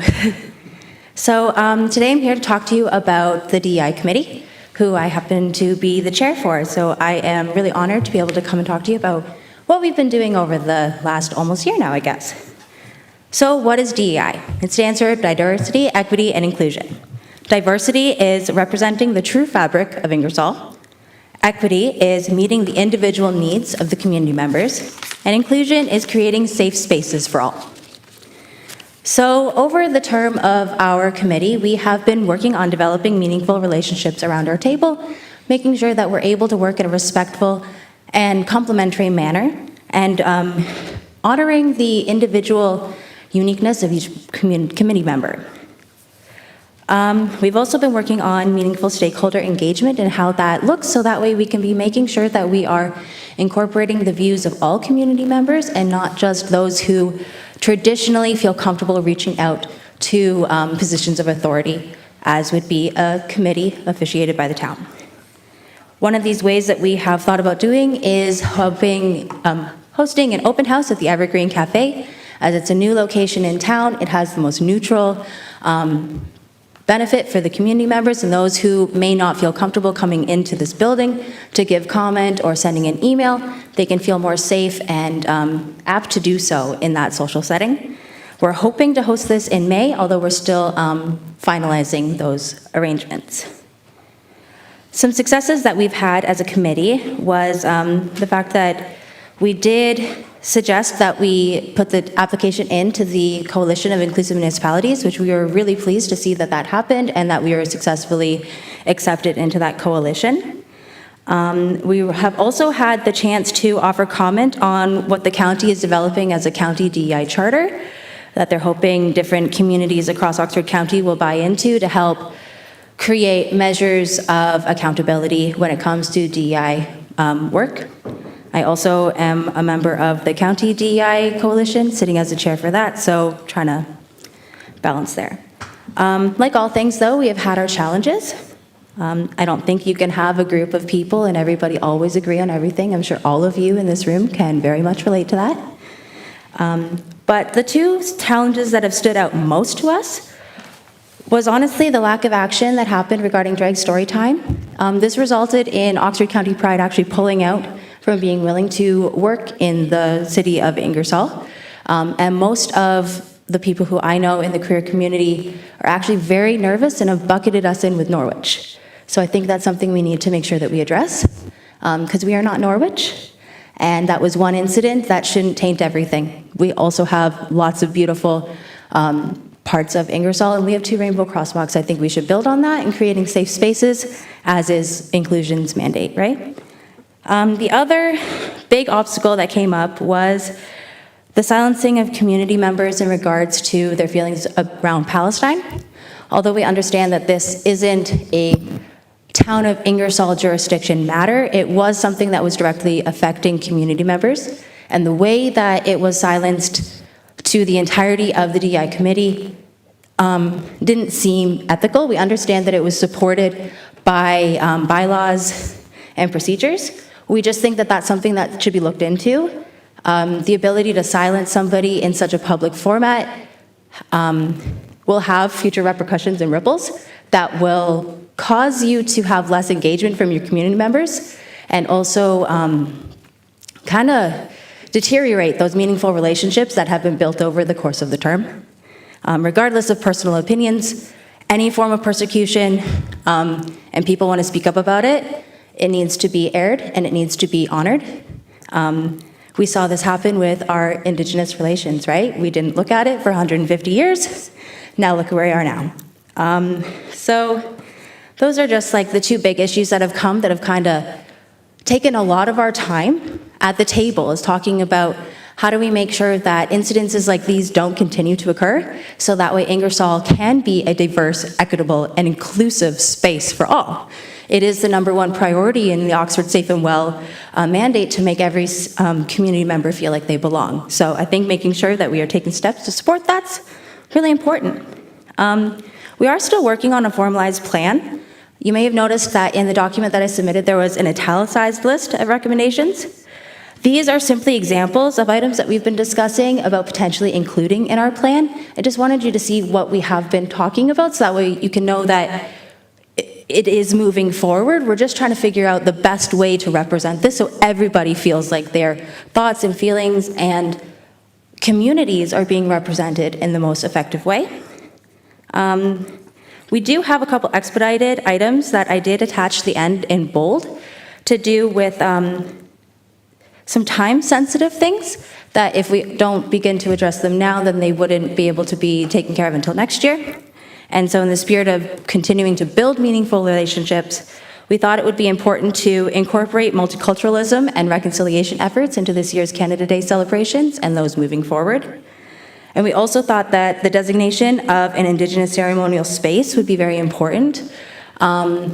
Indigenous people are one of the only people in Oxford County who don't have the ability to practice their faith here in the community. They need to leave community, and that takes with them their time, effort, and their money.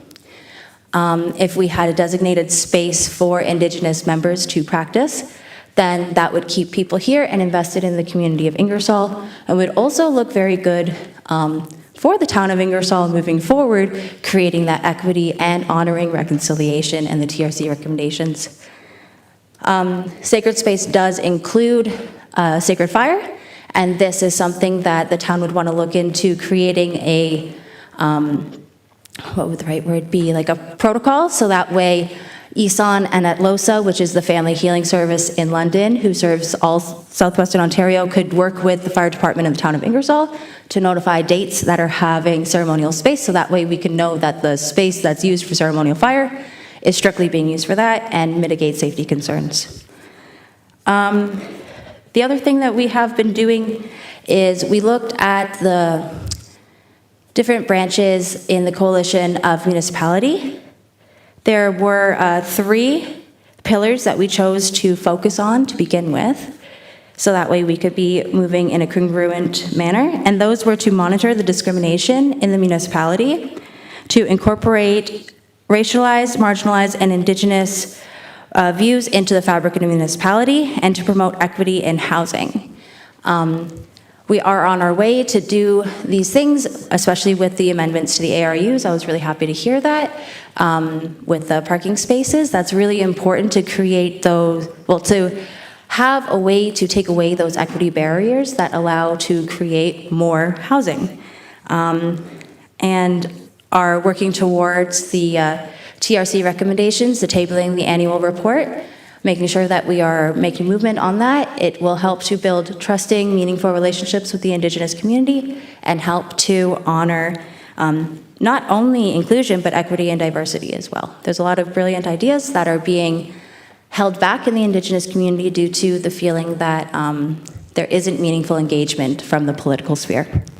So with that, I just want to say Nchimigwech, or a big thank you to all of you. Again, I'm very sorry that I'm a little out of sorts. As Councillor Hughes was saying, the eclipse, it has messed with me. It really has. And I guess on that note, just about ceremony, the eclipse was a major event for many Indigenous communities. And myself, I postponed attending ceremony because I would have to leave community so I could do this delegation. If there was a space where Indigenous people could practice here, that wouldn't continue to occur, because I'm sure I'm not the only person. And so, yeah, thank you. Thank you very much. Are there any questions of the delegation? Seeing none, thank you very much. Thank you.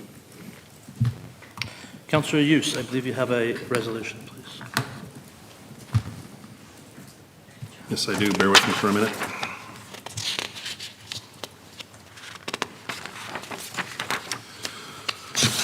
Okay, sorry about that. I have a lot of blanks here.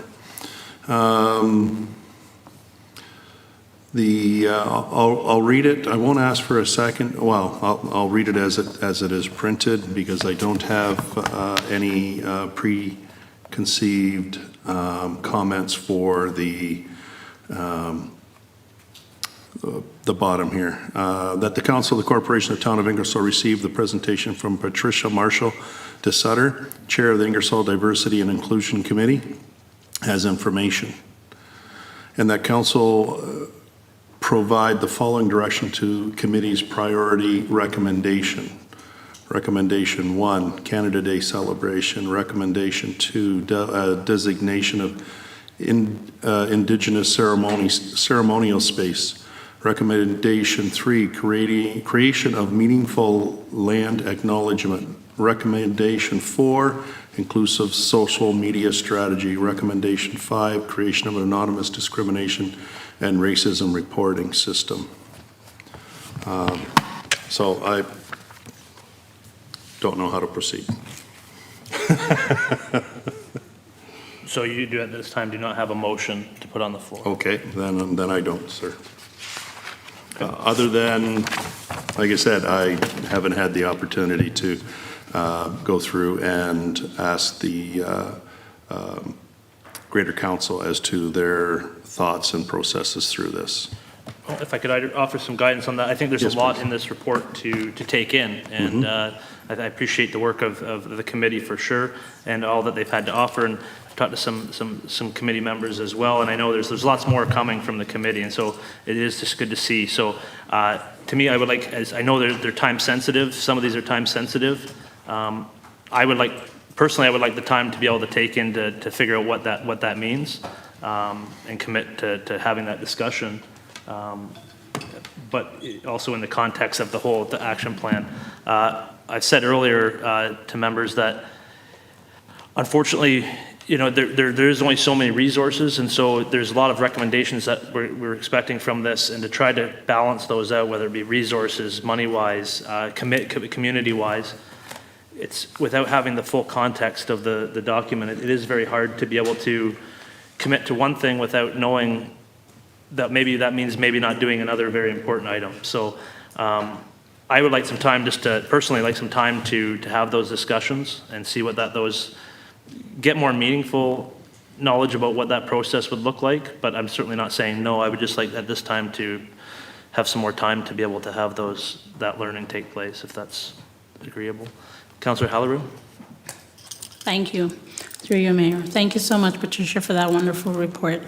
Now, if you look at what she's actually summarized, and the Diversity Committee has really done their best to come up with things that are time sensitive. If you see the Canada Day suggestions, I think it's fair that this council take a look at least some of those requirements. It's a recommendation from the committee for what can happen.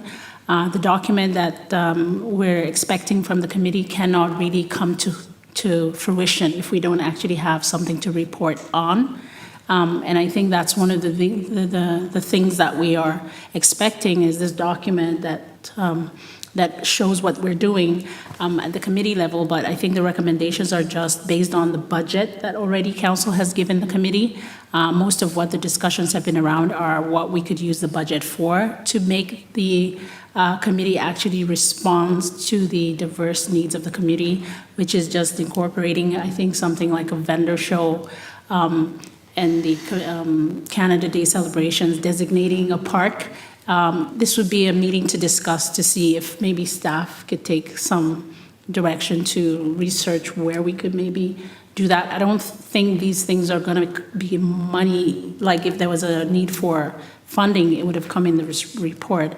But I really do hope that you guys can have some form of reflection on the time that it requires for the committee to actually be able to action, because we're into April, May, and then there's June. And that's just my request is think about not pushing this forward again because of time constraints. Deputy Mayor Wilson, please. Thank you, Mayor, through you. I'll also offer that the discussion around Canada Day celebration from the committee perspective was simply that staff just consider this as an option.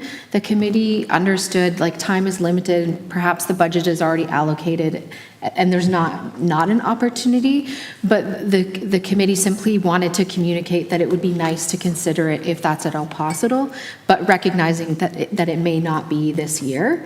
There are federal Canada Day funding grants available to municipalities that seem easier to secure if there's multicultural aspects to your celebrations.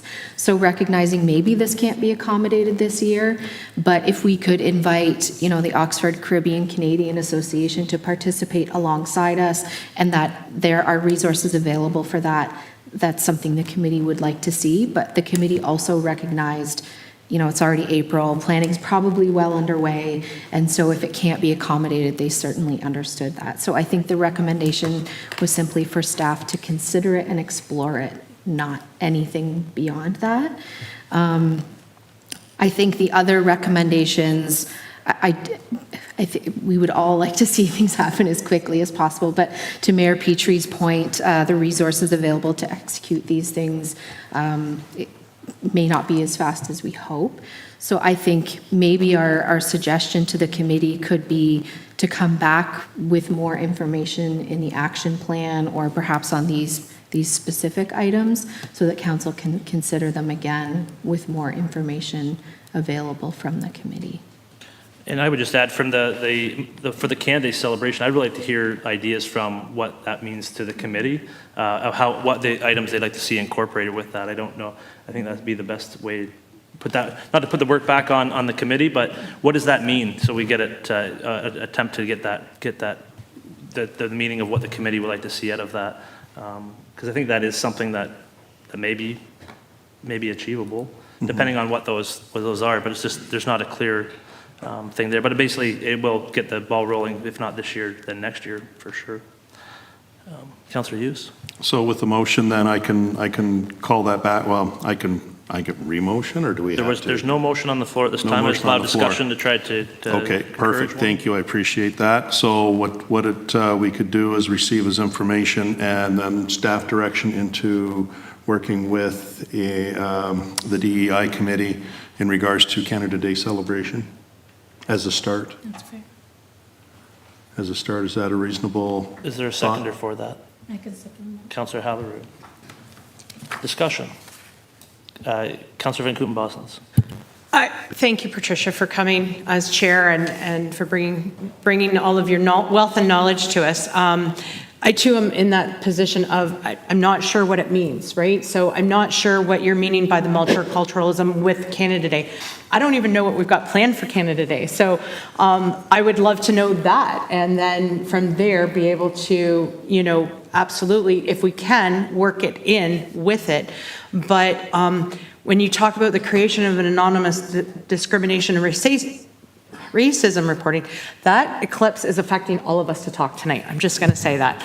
I don't know what that even looks like, and I don't know if the committee knows what that looks like, but I'm not sure how to direct staff for that if I don't know what it looks like. So I appreciate these being brought forward, and I was glad to hear Deputy Mayor Wilson say that, we're working on this, and I look at this as an update, and I'm glad to see everything that's being worked on at the DEI. Now I'm wanting more information. And so if I can ask the committee to go back and work on some of that so that we know what it is that you're asking of council to help move forward. I'm not adverse to moving things forward. I just need to understand, because I don't want to see us do the wrong thing either. I think that's important. I think that we want to do it properly. I wouldn't want to just say this is the designation of the Indigenous ceremonial space and it's still not fit within what the DEI committee is looking for. So I hope that, again, I know how much time and effort you put into all of this, and I appreciate what you've done, but if it can go back to the DEI committee that we're looking for more, and maybe some more specifics to the 5 things that you've talked about. I know that you're also working on a strategic plan, and all of that takes time. So I appreciate everything that not only you, but the entire committee has done, and if we can I just want to make sure that we're doing things properly as well. So thank you, Mayor. Further discussion? Seeing none. All those in favor? Opposed? That is carried. I did have a request to have a break at 8 p.m., so if we could have a 15-minute recess, I'd appreciate that. Moved by Councillor Van Kooten-Boston, second by Deputy Mayor Wilson. Discussion. All those in favor? And we'll reconvene at 8:15. Thank you.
you very much, and we'll call the meeting back to order at 8:15.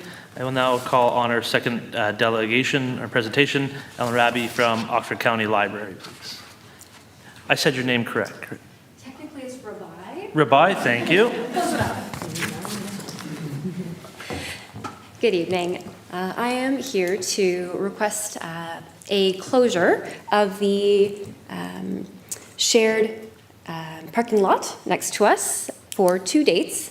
One, which is in the schedule that you have for tonight, which is June 28th. And I'd like to add a second, if possible, which would be Saturday, October 26th. These closures would be for large-scale library events. These are family events that we invite our entire community to come to. Friday, June 28th, we're requesting to close for the day until 4 for our summer reading launch party. We did this last year, and it was an incredible success. We met with over 200 people from our community. We had a Touch a Truck event last year, which was a wonderful way to bring together our town facilities, the county facilities, our bookmobile, and we got to see lots of really happy faces from children and families coming to start and kick off their summer of reading with the library. This year, we'd like to close the parking lot again so that we can have a similar event. This year, we're hoping to have big games.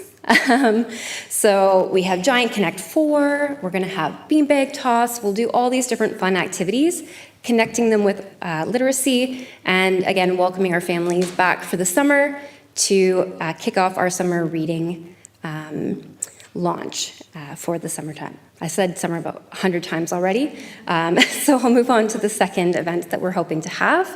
October 26th is a Saturday. It's after the Kiwanis market is finished, so we're hoping to snag that Saturday for the library. We'd like to have a costume community connect day. This would be our Halloween event where we would have different community organizations come and represent themselves, and also have trick-or-treating for our younger and maybe older members of the community. If you like candy, come on down, see us, and do some trick-or-treating while learning more about your library and more about community organizations. So we are requesting those 2 dates to close the parking lot adjacent to the building from 9 a.m. to 4 p.m. And that is that. Thank you. Thank you very much. Any questions? Councillor Van Kooten-Bosens. Sorry, I missed the October date. I apologize, but was it the 12th or the 19th? It's actually, excuse me, October 26th. Oh, is what we're October hoping 26th. for. Yes. Not even close, sorry. Way to go, Christy. And we'll take all of them. And 9 a.m. to 4 p.m. for that one as well? Yes, please. Sorry, if I may as well. I want to thank you. I remember last year for the summer reading launch party, it was amazing. I thank the library for doing that. I don't know if you have reached out to Kiwanis as of yet, but I know that we had a fabulous time doing the hot dogs and that kind of thing for the kids and the families, the Touch a Truck, having the fire department and the police, and then of course, I think the ambulance were here as well, and it was a great day, and I thank the library for taking the lead and doing that again. Can't wait to see what the Costume Connect is all about, and I know that there was a lot of happy kids doing that, so I hope that the council will follow me, but I'm supporting something like this, so thank you very much, Helen. Thank you. Further questions? Seeing none, thank you very much. Thank you. Councillor Halleru, I believe you have a resolution.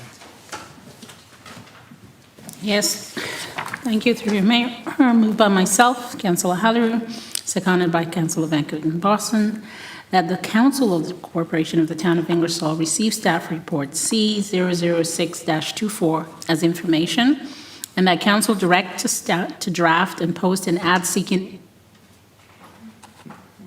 No, that's not this one. A little bit further. No, it's this one. 15. All right, so I'm sorry. All right, so I can claim the eclipse you now. So moved by myself, Councillor Hallery, seconded by Councillor Van Kooten-Bosens, that the Council of the Corporation of the Town of Ingersoll receive the delegation from Ellen Rabbi, Community Librarian, Ingersoll Library, as information, and that Council approve the library's request to have exclusive use of the parking lot located at 130 Oxford Street on June 28th until 3 p.m. for the summer reading launch party. 4 p.m.? Yeah, and October 26th, from 9 to 4 p.m. Just need to write that in. All right. We got that? And Councillor Van Kooten-Bosens, you're going to second the Yes, change? I am, Perfect. yeah. Discussion. All those in favor? That is passed. Thank you very much. Okay, that concludes our presentations and delegations. There was a third that was removed at the request of the presenter. And we will now move back up to special staff reports, number 3, Ingersoll Heritage Municipal Committee. Mr. Grace, please. I'm going to turn this right over to the clerk. Thank you. So this report seeks council's consideration of a community member's application to join the town's Municipal Heritage Committee. As council will see from the report and attached application, the applicant has a demonstrated passion for history and has been attending the committee's meetings in an observational capacity for a number of months. Staff are recommending the appointment and are happy to answer any questions from council. Question from council on the report. Oh, Councillor Hughes. It's not so much a question, it's a statement. Debbie Johnson's been looking forward to working with her on the committee. I'm the council rep there. We do have some great work ahead that we'll be bringing forward to council in the next little while. But Debbie has a very keen knowledge of the heritage buildings and the heritage of Ingersoll itself. And yeah, definitely we're looking forward to having her appointed as member of the board, sorry, the committee. Thank you very much. Further questions? Seeing none, Councillor Van Kooten-Bosens.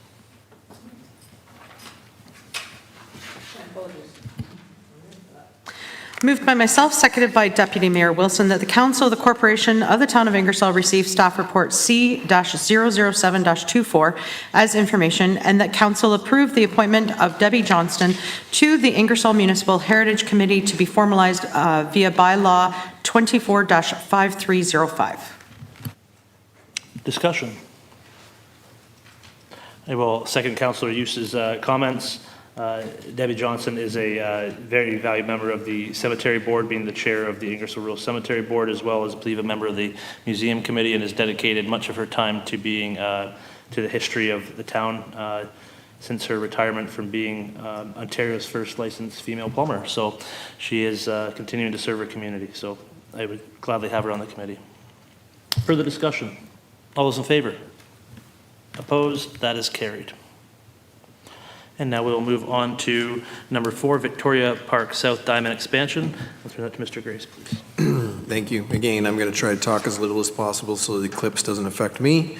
So I'm going to turn it over to the Director of Community Services. And I'll try and talk as little as possible.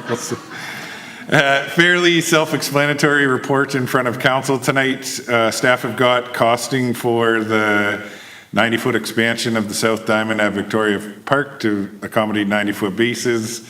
As part of getting the quote, there's some work that needs to be done to the fields to fix the field, because it wouldn't make much sense to expand it and leave the existing issues.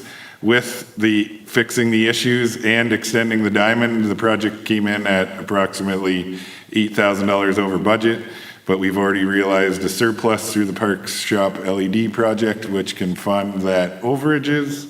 So it's just a recommendation to council to use the surplus funds realized through the Park Shop LED towards the 90-foot bases on Vic South Diamond. I'd be happy to answer any questions, but that's the report. Thank you very much. Are there any questions? Councillor Van Kooten-Bosens. Only because I'm going to get questioned, and I would like to have an answer, but is this going to affect, I know that it was supposed to be happening, is this going to affect when the season will open up for all of our leagues going to be using it? From what I've been told, it should not. That we should be able to proceed as planned.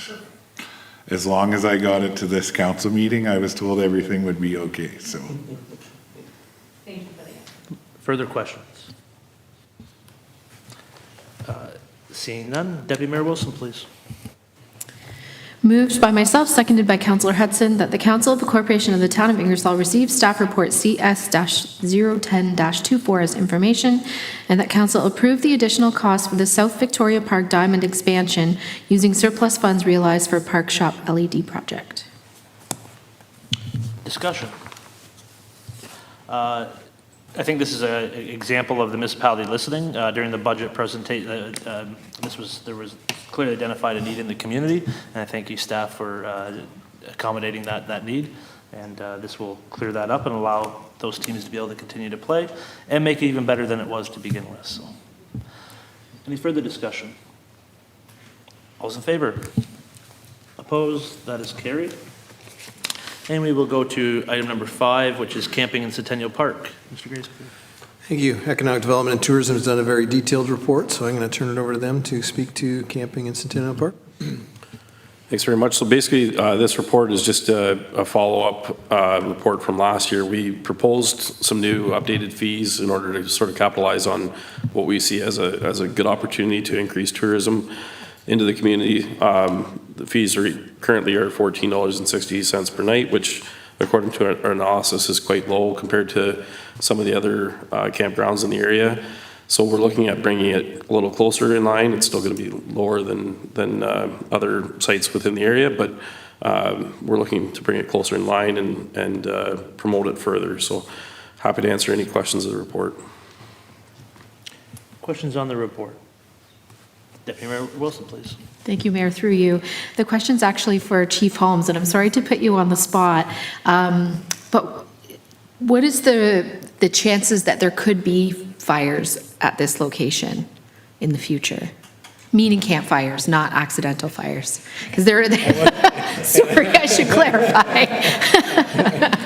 Recreational campfires for the campers attending. It's my understanding that's currently not allowed, but there could be some discussion. Is that seem possible? You have put me on the spot. We've had discussions with economic development in trying to change the camping rules in the park. Honestly, it was a while ago. I can't remember exactly where we left off. I think it was the option between individual campfires at the individual sites versus a community fire pit. But it also surrounds the management of the pit. Following our bylaw rules, who's in care and control of the community fire and at what time, what hours it operates. There's a lot of questions around it. I don't think it's a really easy question to answer. Curtis may have some more. Well, it's something that we're gonna explore further. We looked at more of a community site where we can manage it more effectively. But ultimately, the major concern is we've got a lot of historical buildings with a lot of old dry wood. So the last thing we want to see is we want to protect those facilities at all costs. We see this camping as sort of a different style of camping than what's traditionally offered for camping. Like this is kind of an urban camping. You're able to camp within the heart of the community, an easy walk downtown to go to the shops and to the restaurants and things like that adjacent to the museum. So it's a little bit of a different style of camping than what would be traditionally offered. So it's something that we're going to discuss further with the fire department, but we're not committing to allowing fires at this point. We want to make sure that it's done in a safe and reasonable manner while protecting. Ultimately, we want to protect that museum as much as we possibly can. So if it's an either or, it'll be no campfires. If there's a way that we can get it done safely, then we'll explore it further. Further questions? Seeing none, Councillor Hudson, please. Thank you. Moved by myself, seconded by Councillor Hughes, that the Council of the Corporation of the Town of Ingersoll receive staff report ED 00924 as information, and that council directs staff to implement the following fees for camping for the 2024 season. $35 plus tax per night for electricity and water sites, $25 plus tax per night for tent sites, and $25 cancellation fee without 24 hours notice. And further, that council directs staff to update the fees and charges by law for council to enact at its next regular meeting. Discussion. Deputy Mayor Wilson.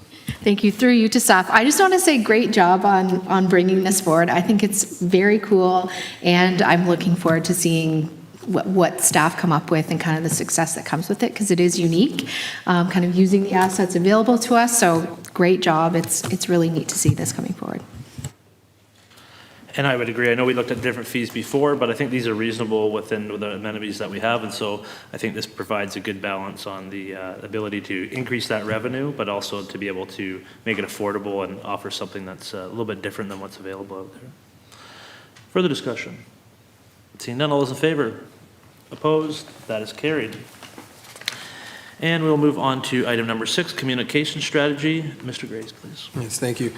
Of course, council will know this is one of their main focuses, and they've directed us to pursue this. We've already made great strides, and it was a great suggestion by council. This communication strategy is very detailed, and we like to focus on it and explain where we're going next. So I'll turn it over to the department to speak to. I think Siobhan wants to speak to this one, so.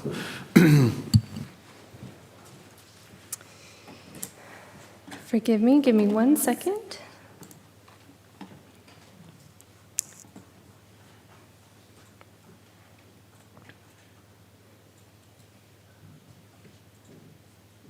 There we go. Thank you. Thank you, Your Worship and members of council. Good evening. As you know, I'm Siobhan Witt. I'm your communications officer for the town. Tonight, I'll be walking you through the communication strategy. This presentation was built on the bones of the SWOT analysis you received in February.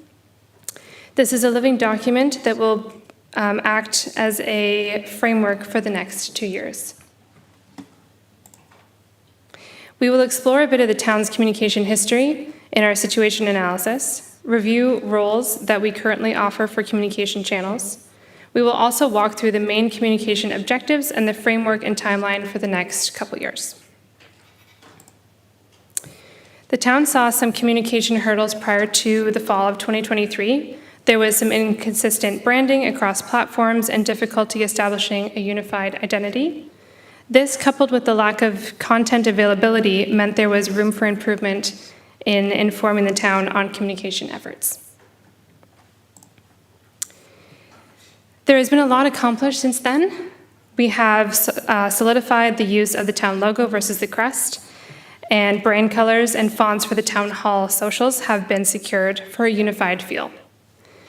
We have streamlined social media platforms down to just 4. These 4 were chosen to have their own profiles as they have different audiences, different voices, and different content to share. We have had a couple promotional videos done to showcase the museum and the tourism of downtown. We've acquired digital signage at VPCC and increased public communication over there at that facility.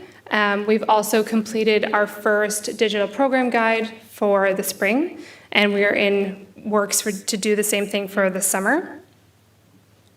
We have received positive press coverage in print, online, and radio, including prominent publications like CBC News and MSN.com.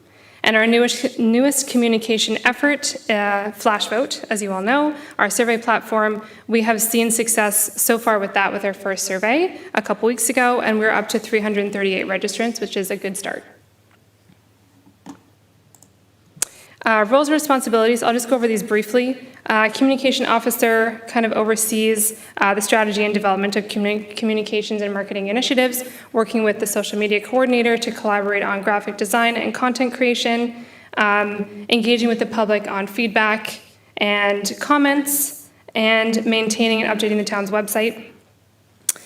Social media coordinator, overseeing town hall socials. They're kind of the liaison between VPCC and the public as well in terms of communication and different types of posts. creating comprehensive social media calendars for Town Hall, and managing those posts, staying up to date on all things developmental-wise that way. These are our current communication channels. While this is a comprehensive list, upon review, there's room for expansion into different platforms, which we will explore. Our main communication objectives, there are 5. Increase public engagement. Step 1 of this objective was with flash vote. However, there are more opportunities to increase the public in feedback and simple engagements to foster a better sense of community. Improve internal communications, so working together as a unit to solidify communications shared with the public. So in terms of our letterhead that we've already used, that was one initiative, and then furthering that with templates and things.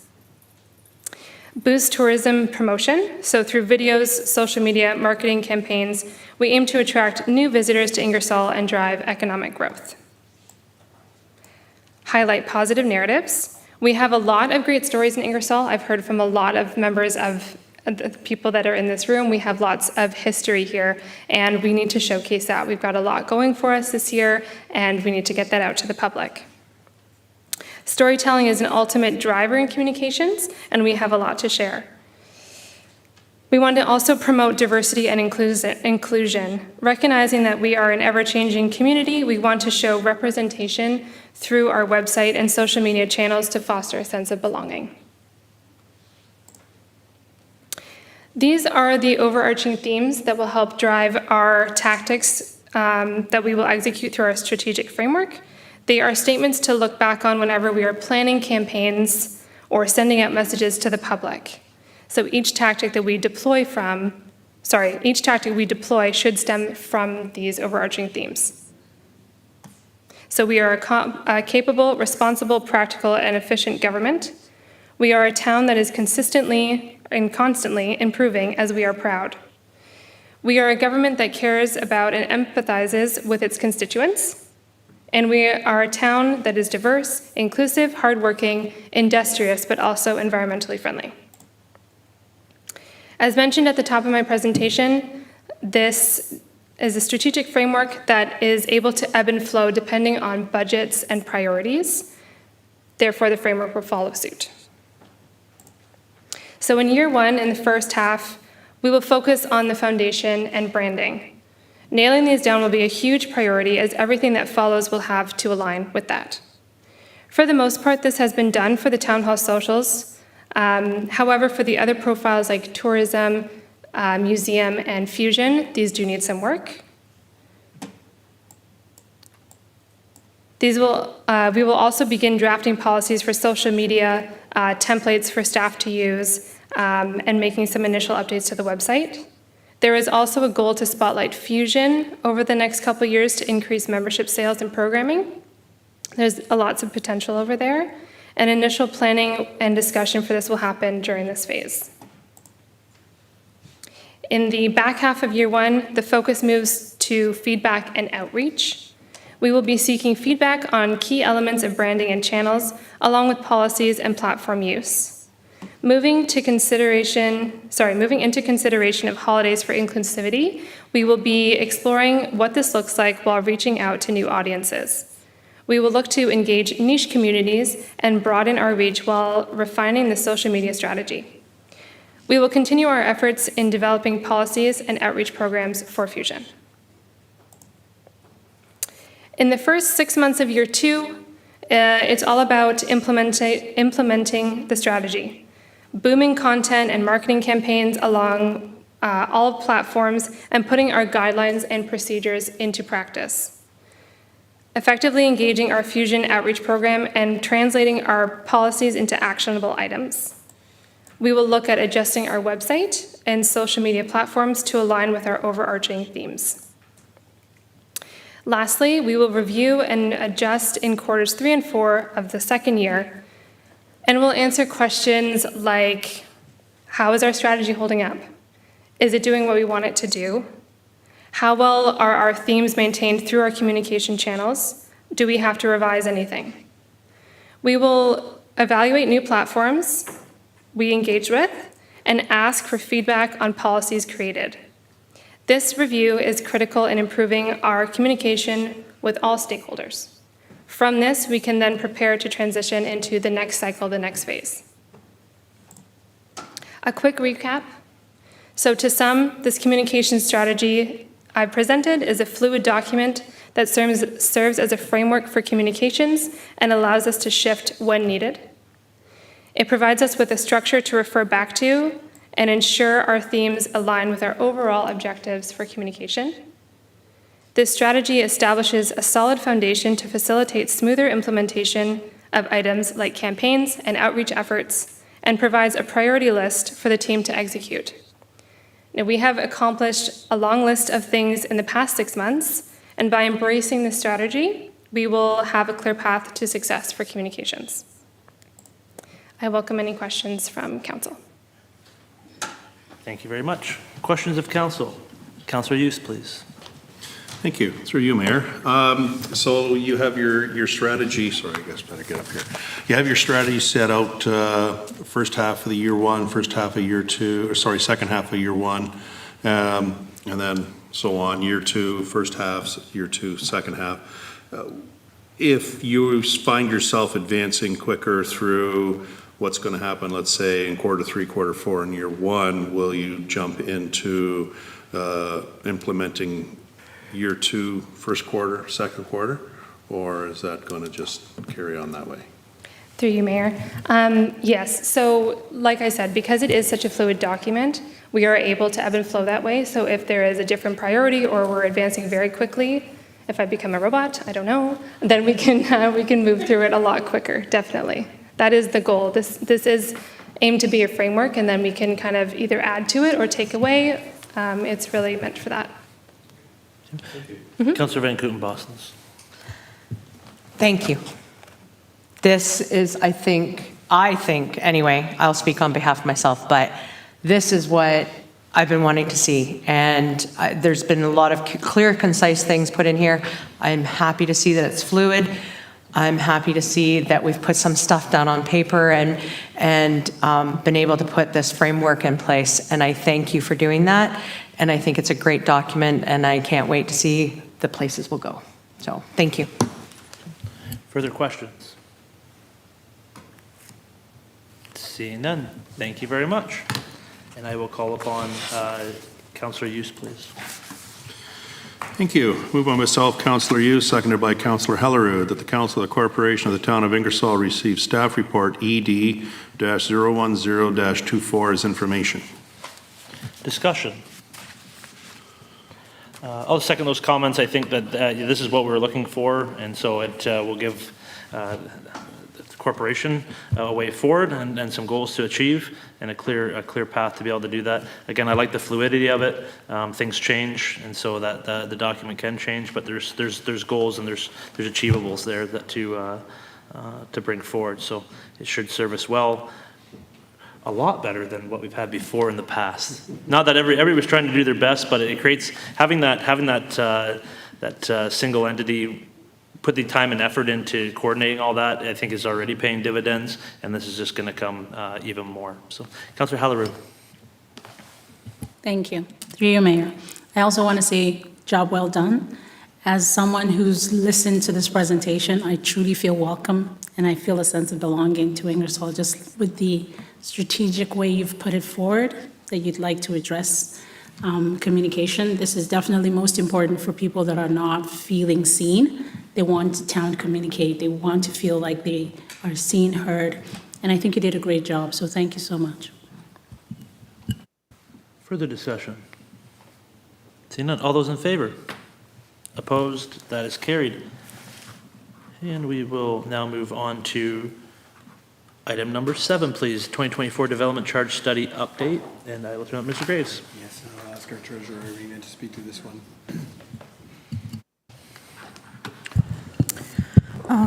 Thank you. So the purpose of this report is solicit feedback from council on proposed changes outlined in the 2024 draft development charges background study, which was presented by our consultant Watson and Associates at the March 4th meeting.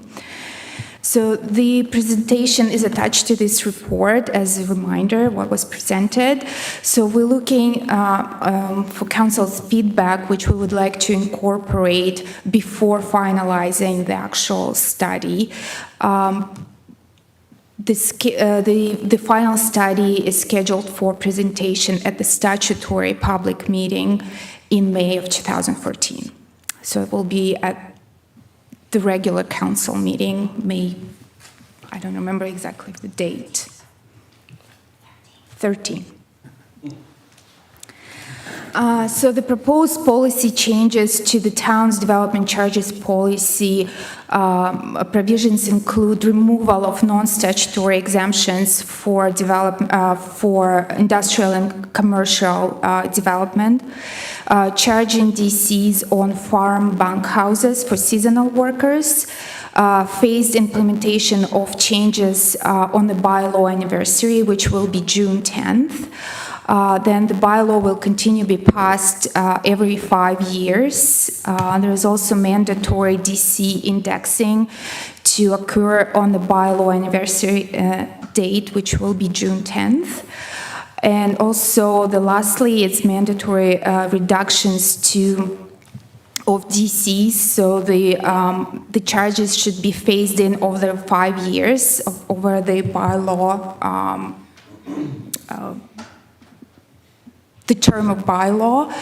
So the first year would be 80%, 85%, 90%, 95%, and 100% on the 5th year of bylaw. There's also additionally the following statutory exemptions added through bylaw, or through Bill 23, and they include exemptions for non-profit housing, inclusionary zoning for affordable housing units, and also additional exemptions for affordable and attainable units to be exempt upon proclamation by the Lieutenant Governor. So town staff have analyzed potential impact and revenue losses resulting from non-statutory exemptions and reductions. Particularly, we were concentrating on analyzing the benefits and drawbacks of imposing industrial and commercial charges. So based on our analysis, we recommend continuing exemptions for industrial and commercial development to support local economies, job creation, and also sustainable growth. Industrial and commercial development plays a pivotal, very important role in our community in job creation and also property tax revenue generation, making it almost imperative to incentivize such ventures by exempting the DCs on those developments.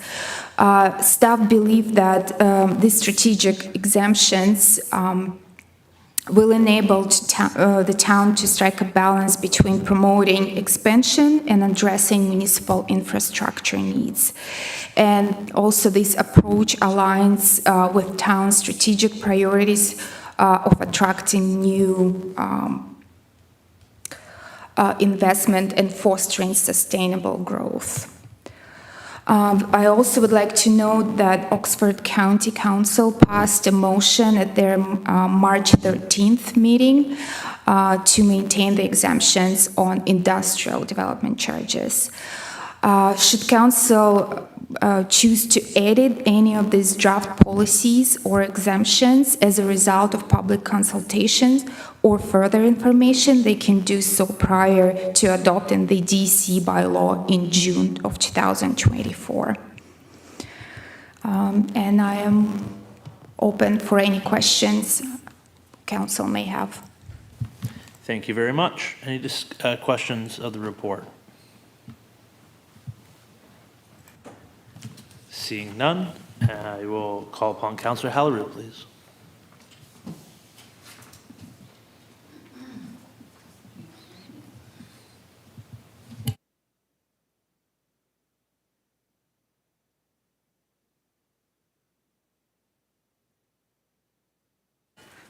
Thank you.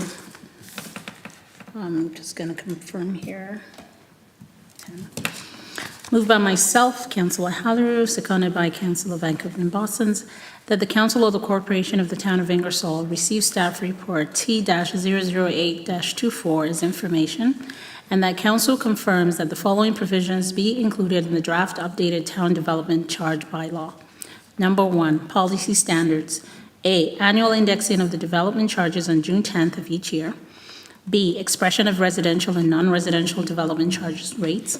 C, default collection points of development charges at time of building permit unless otherwise provided for through agreement. And D, front-ending and service in lieu agreements. Number 2, non-statutory exemptions. A, industrial and commercial buildings. B, non-residential farm buildings. C, places of worship. D, public hospitals. E, central business districts and entrepreneurial districts as designated in the official plan. F, long-term care homes. 9, temporary dwelling units. H, temporary structures and private schools. And further that, a public meeting for the purposes of considering an updated development charge background study and related development charge bylaw be held on May 13th, 2024, at Town Council's regular scheduled meeting. Thank you. Discussion. Seeing none. I am 100% in favor of the industrial and commercial buildings being, those DC charges being exempt. I think that when the presentation was made by the consultant, it was shown that many municipalities around have gotten rid of those, but what they have included, what that information didn't include, and what I was able to share with my county colleagues to make have them support a amendment to include the same sort of policies in the county level, was that most communities that have got rid of DC charges or have added DC charges also have a mechanism to exempt DC charges. And that wasn't included in the presentation to council, and it's a very important item. And so if we don't have some sort of mechanism to be able to exempt those, it creates an unlevel playing field. A great example is St. Thomas. St. Thomas has DC charges, but they also have a CIP program where industrial is exempt, where they can put that back. And so if that investment from BEW was to take place in Ingersoll, those would have been $91.5 million worth of DC charges between the county and Ingersoll, or the county level alone. And I would hate to say that. I would probably think that development is probably going someplace else. So it would have taken us, if something like that would happen, it probably would have took St. Thomas out if they didn't have that ability to exempt those. So I think it's a powerful tool that gives our staff to be able to create more interest in our area and be able to benefit from the tax from those businesses that come. So I'm glad to see that that has been recommended, and I can certainly support that. Further discussions? All those in favor? Opposed? That is carried. And we will go down to our last special staff report, which is ZN 623-03. Mr. Grace, please. Yes, I'm going to turn this directly over to the planning department to speak to. Thank you. So this was an application to amend the zoning bylaw that council considered at their meeting in March to add a contractor's shop with an accessory office to the list of permitted uses on the subject lands, which are located on the northwest corner of Canterbury Street and Harris Street. The requested amendment would also reduce the number of required parking spaces from 9 to 7, with 2 of those spaces being dedicated to an existing residential unit that's located on the upper level of that existing commercial building. Planning staff have reviewed the proposal and are generally satisfied that it is consistent with the policy direction from both the province and the official plan with respect to employment uses within a designated settlement area. Specifically, staff are of the opinion that the requested use will continue to provide for economic development and competitiveness within the town by aiding in providing a range of employment options. And staff are further satisfied that the proposal will efficiently utilize an existing compact multi-use site that's serviced by existing municipal services. The property is designated as service commercial in the official plan, which permits a wide range of commercial uses, and planning staff are of the opinion that the proposed use is generally in keeping with those uses that are permitted within the service commercial designation, such as an automotive and equipment repair shop. Staff are also satisfied that the subject lands are appropriately located, being located at the intersection of two existing arterial roads, and the lands have historically been used for service commercial type uses in the past, with the property most recently being used as a contractor's shop for heating and cooling equipment business. At the public meeting held in March, a neighboring property owner and town council suggested that consideration should be given to ensuring that the proposed use is made to be compatible with adjacent residential uses. So to address this, planning staff are recommending that the amending zoning bylaw be limited to the use of a contractor's shop, with all activity being undertaken within the existing building and no outdoor storage of goods or materials permitted on site. So planning staff are satisfied and are of the opinion that these restrictions will assist in ensuring that minimal impacts had on surrounding residential uses.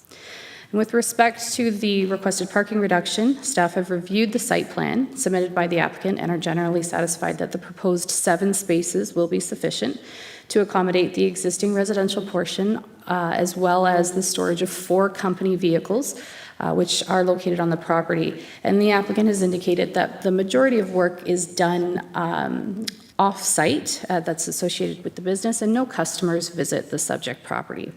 So as such, staff are satisfied that the requested parking reduction can be considered appropriate.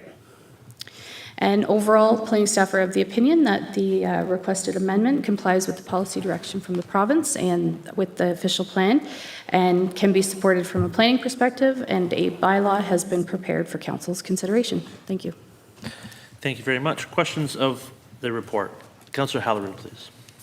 Thank you, through you, Mayor. Heather, what's the difference, the major difference between what the bylaw was before they took possession of that location versus what you're amending? Through you, Mayor Petrie, to Councillor Halleru, the bylaw had a site-specific zoning on it, or currently has a site-specific zoning on it, essentially to recognize the existing location of the building on the subject lands, which doesn't comply with the setback requirements of the zoning bylaw, but it does allow for the full list of uses permitted in the service commercial, or the highway commercial zone, but the highway commercial zone, however, does not allow for a contractor's shop, which is essentially what the applicant is proposing to do. Okay. All right, just follow up. I just wanted to make sure that it was clear, because in fairness, this occupant has made that location look better than it ever did before. And so I just wanted to make sure it wasn't, perhaps making it negative on him, because indeed, neighbors, concerns are addressed, but I hope it doesn't really deter for if he left that location to hinder someone else going in, because, I think he actually makes the place look better.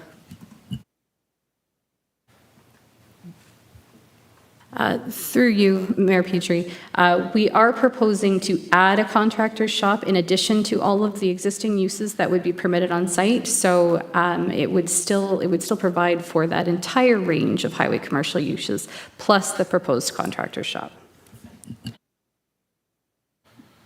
Further questions? Councillor Hudson, please. Thank you, through you. I just had a question with regards to the outdoor storage space.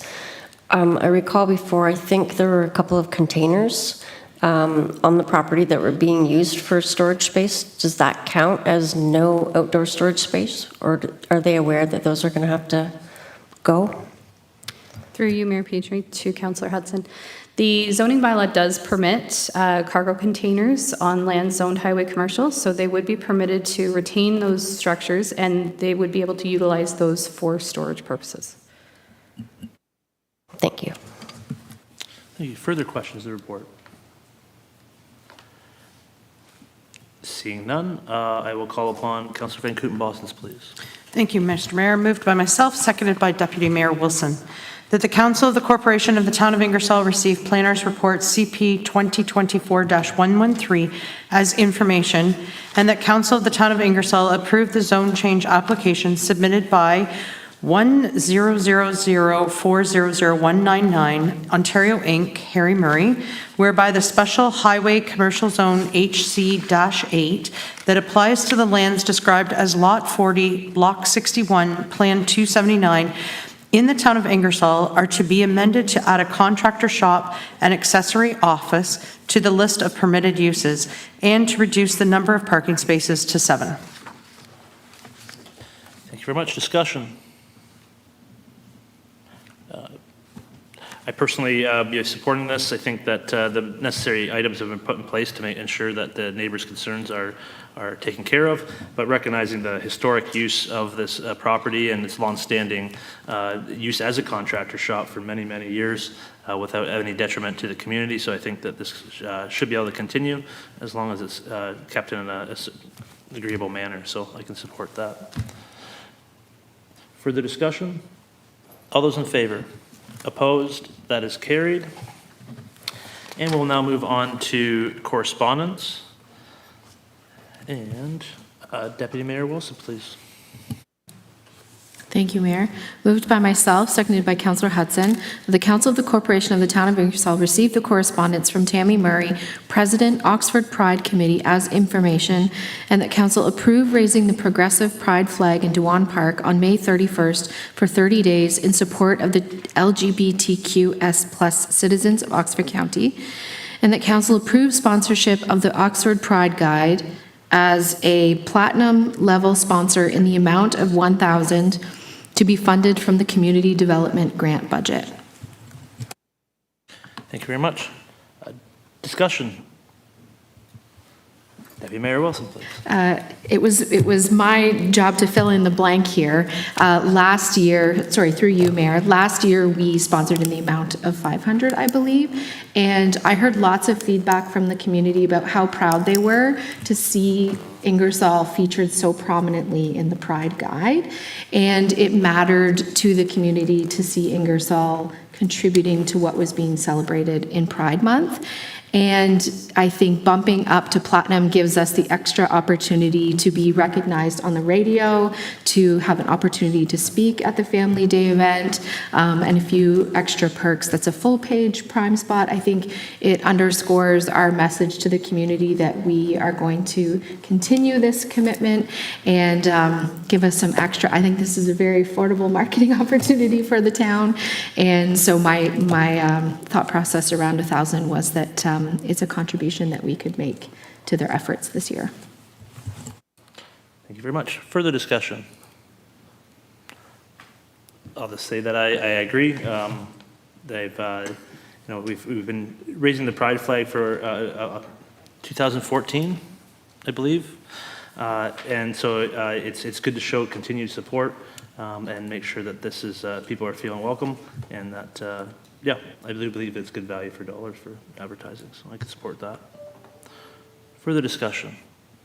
All those in favor? Opposed? That is carried.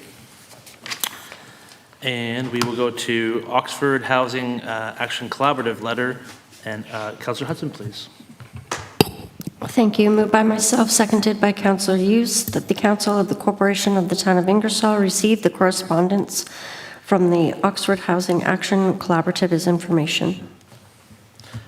Discussion. Deputy Mayor Wilson.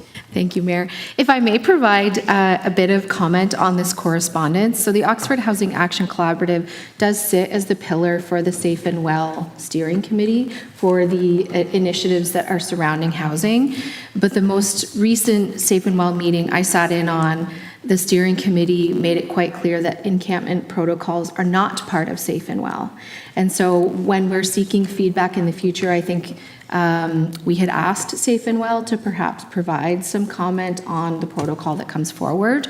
And maybe that's worth a conversation for staff, that in that Safe and Well meeting, they made it quite clear that because encampments don't involve prevention strategies, at least that's my recollection of the conversation, that they would not be including any actions that had to do with encampment protocols. So when this comes back to council, it's something for us to consider, that we may not get the feedback we thought we would through that process. Excellent. Further discussion? It's always good to have feedback, so that's good. Whether it's the feedback we asked for, or, but no, it's always good to hear a good feedback, so that's it. Further discussion? All those in favor? Opposed? That is carried. And number 3, Ingersoll Accessibility Advisory Committee Resolution. Councilor Hughes, please. Yes, thank you, Mayor. Moved by myself, Councillor Hughes, seconded by Councillor Helleroo, that the Council of the Corporation of the Town of Ingersoll receive the resolution from the town, damn eclipse, that the resolution from the Ingersoll Accessibility Advisory Committee as information, and that Council directs staff to consider a program that improves access and accessibility when reviewing the Community Improvement Plan. Thank you. Discussion on that. Councillor Helleroo. Yeah, through you, Mayor. Thank you. Yeah, this just to shed some light on it. This was in consideration of one of the projects that we had to deliberate on in respect to downtown businesses and trying to promote accessibility. We're looking at the CIP also considering when businesses want to make their business accessible to be also to use that as a qualifying mechanism to also get some of this money. So I think maybe the mayor can allude to that, but we were just hoping that that would create some incentive to one by one get businesses actually upgrading to make their businesses more accessible. No, I agree with that statement fully. Further discussion. Councilor Hughes. This would be a question for the building department.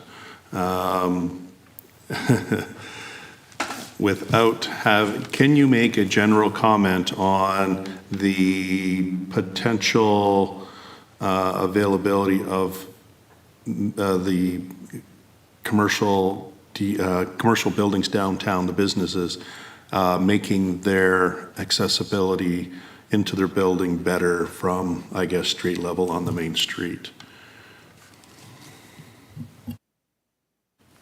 Through you, Mayor. The question of accessibility is fairly complicated, as you know. The building code speaks specifically to new build when it comes to accessibility standards. It also speaks to existing buildings that were done under permit at the time that met the accessibility standards at the time of the permit issuance and the work was done. There's no requirement under the building code to update buildings that are currently in place that were done legally under permit at the time. So we have limited powers of enforcement when it comes to asking someone to provide additional services over and above what they put in, that they were legally required to put in at the time of construction. That answer your question, Councilor Hughes? Yes, it does. Perfect. Councilor Helleroo. Yeah, so just to shed some light on why this happened, the discussion at the table at the time was the first, what do you call the bank? First, the credit union. We're looking to update their pavement, and there is a question of whether the business is willing to go as far as they can go when it comes to meeting standards. So then the question came that if we'd like to encourage businesses to actually take on some of those projects, then maybe we need to include them in that. Yeah. Curtis, please. So in the current community improvement plan, there is an update to building code program where we would incentivize building owners. I think it's waiving 50% of the building permit fees associated with the project if they were to bring it up to current codes. So we do incentivize it, and we will be looking at the community improvement plan, as council's aware. So that's something that we can contemplate further.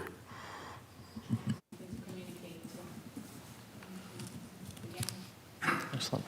Further discussion? All those in favor? Opposed? That is carried. And we will go to the number 4, Minister of Transportation Gas Tax Fund. Councillor Helleroo, please. Thank you, through your mayor. Moved by myself, Councillor Helleroo, seconded by Councillor Van Kooten-Bostons, that the Council of the Corporation of the Town of Ingersoll receive the correspondence from Prabmeet Singh Sarkaria, Minister of Transportation, regarding gas tax program funding allocation as information. Thank you. Discussion? Deputy Mayor Wilson. Thank you, Mayor. Through you to Irina. Could you help us understand how this funding can be used or what it ends up getting earmarked for? Yes, so this funding is calculated based on formula, so it's like an allocation because we provide public transportation services in our municipality. So in our case, this funding can be used for capital expenditures like projects related to promoting safety or increasing ridership, but because we provide only paratransit services, so we're a little bit limited here. And also we use this funding to help us with operating expenditures. Question. Councillor Halleran, please. When you say operating expenditures, you mean for the transportation service or for the town? So we have a contract with a taxi company that provides these services. Yes, so we use some of this fund, like we use about $15,000 a year to help to offset, so we don't tax our residents for these services. Further questions or comments? Seeing none, all those in favor? Opposed? It's carried. And we will now move on to Kiwanis Harvest Fest request. And Deputy Mayor Wilson, please. Moved by myself, seconded by Councillor Hudson, that the Council of the Corporation of the Town of Ingersoll receive the correspondence from the Kiwanis Club of Ingersoll requesting support for the 2024 Harvest Market, and that Council waive the fees associated with service and equipment as provided by the Town of Ingersoll Community Services Department.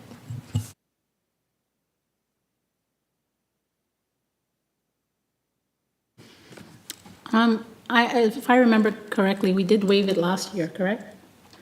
And I just wondered if we're waiving it ahead of time, does that mean that vendors get free usage of the space? That the vendors are going to get free? Like if we waive the service fees, does it mean that those that pay to use the space, like vendors, don't get to pay? No. If I can respond, as far as I know, there will be a nominal fee still of $20, but that is for other costs. The Kiwanis Club, I can't remember exactly what our costs were. They were fairly significant in the respect that, I mean, we brought in a lot of different items for the kids to be able to participate on, and we don't charge any of those families to go and use those items. So it's not a moneymaker in any respect for the Kiwanis Club. In fact, I think pretty much every year we've lost money. So, but it's meant to be a community activity, family fun day in that respect.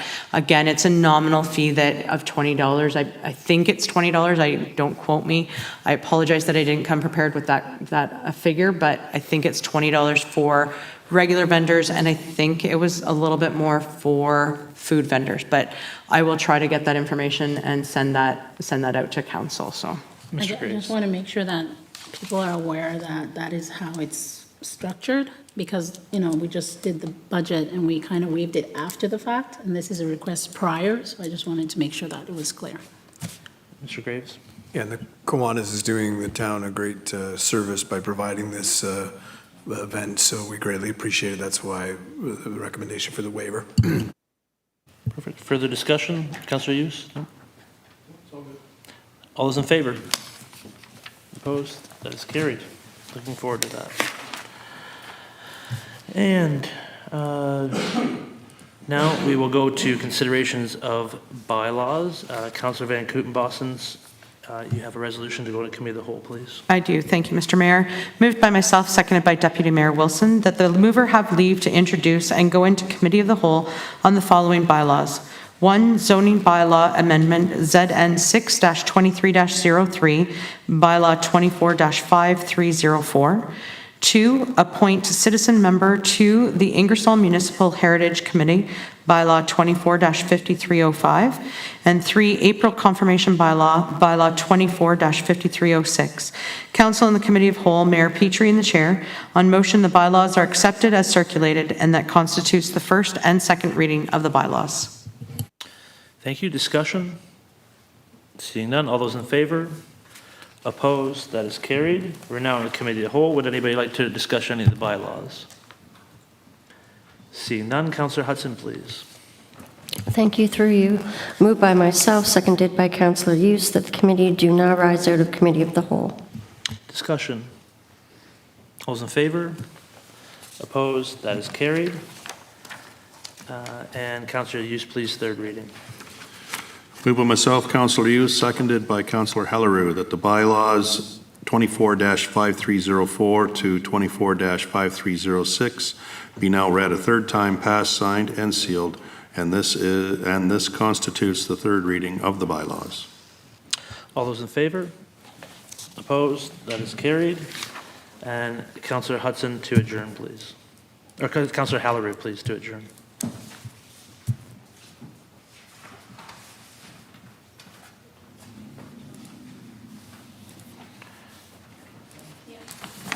Thank you, through your mayor. Moved by myself, Councillor Helleroux, seconded by Councillor Van Kooten-Bosens, that the Council of the Corporation of the Town of Ingersoll adjourns April 8, 2024 regular meeting of council at 9:16 p.m. Discussion. All those in favor? Opposed? And carried. Thank you. We're now adjourned.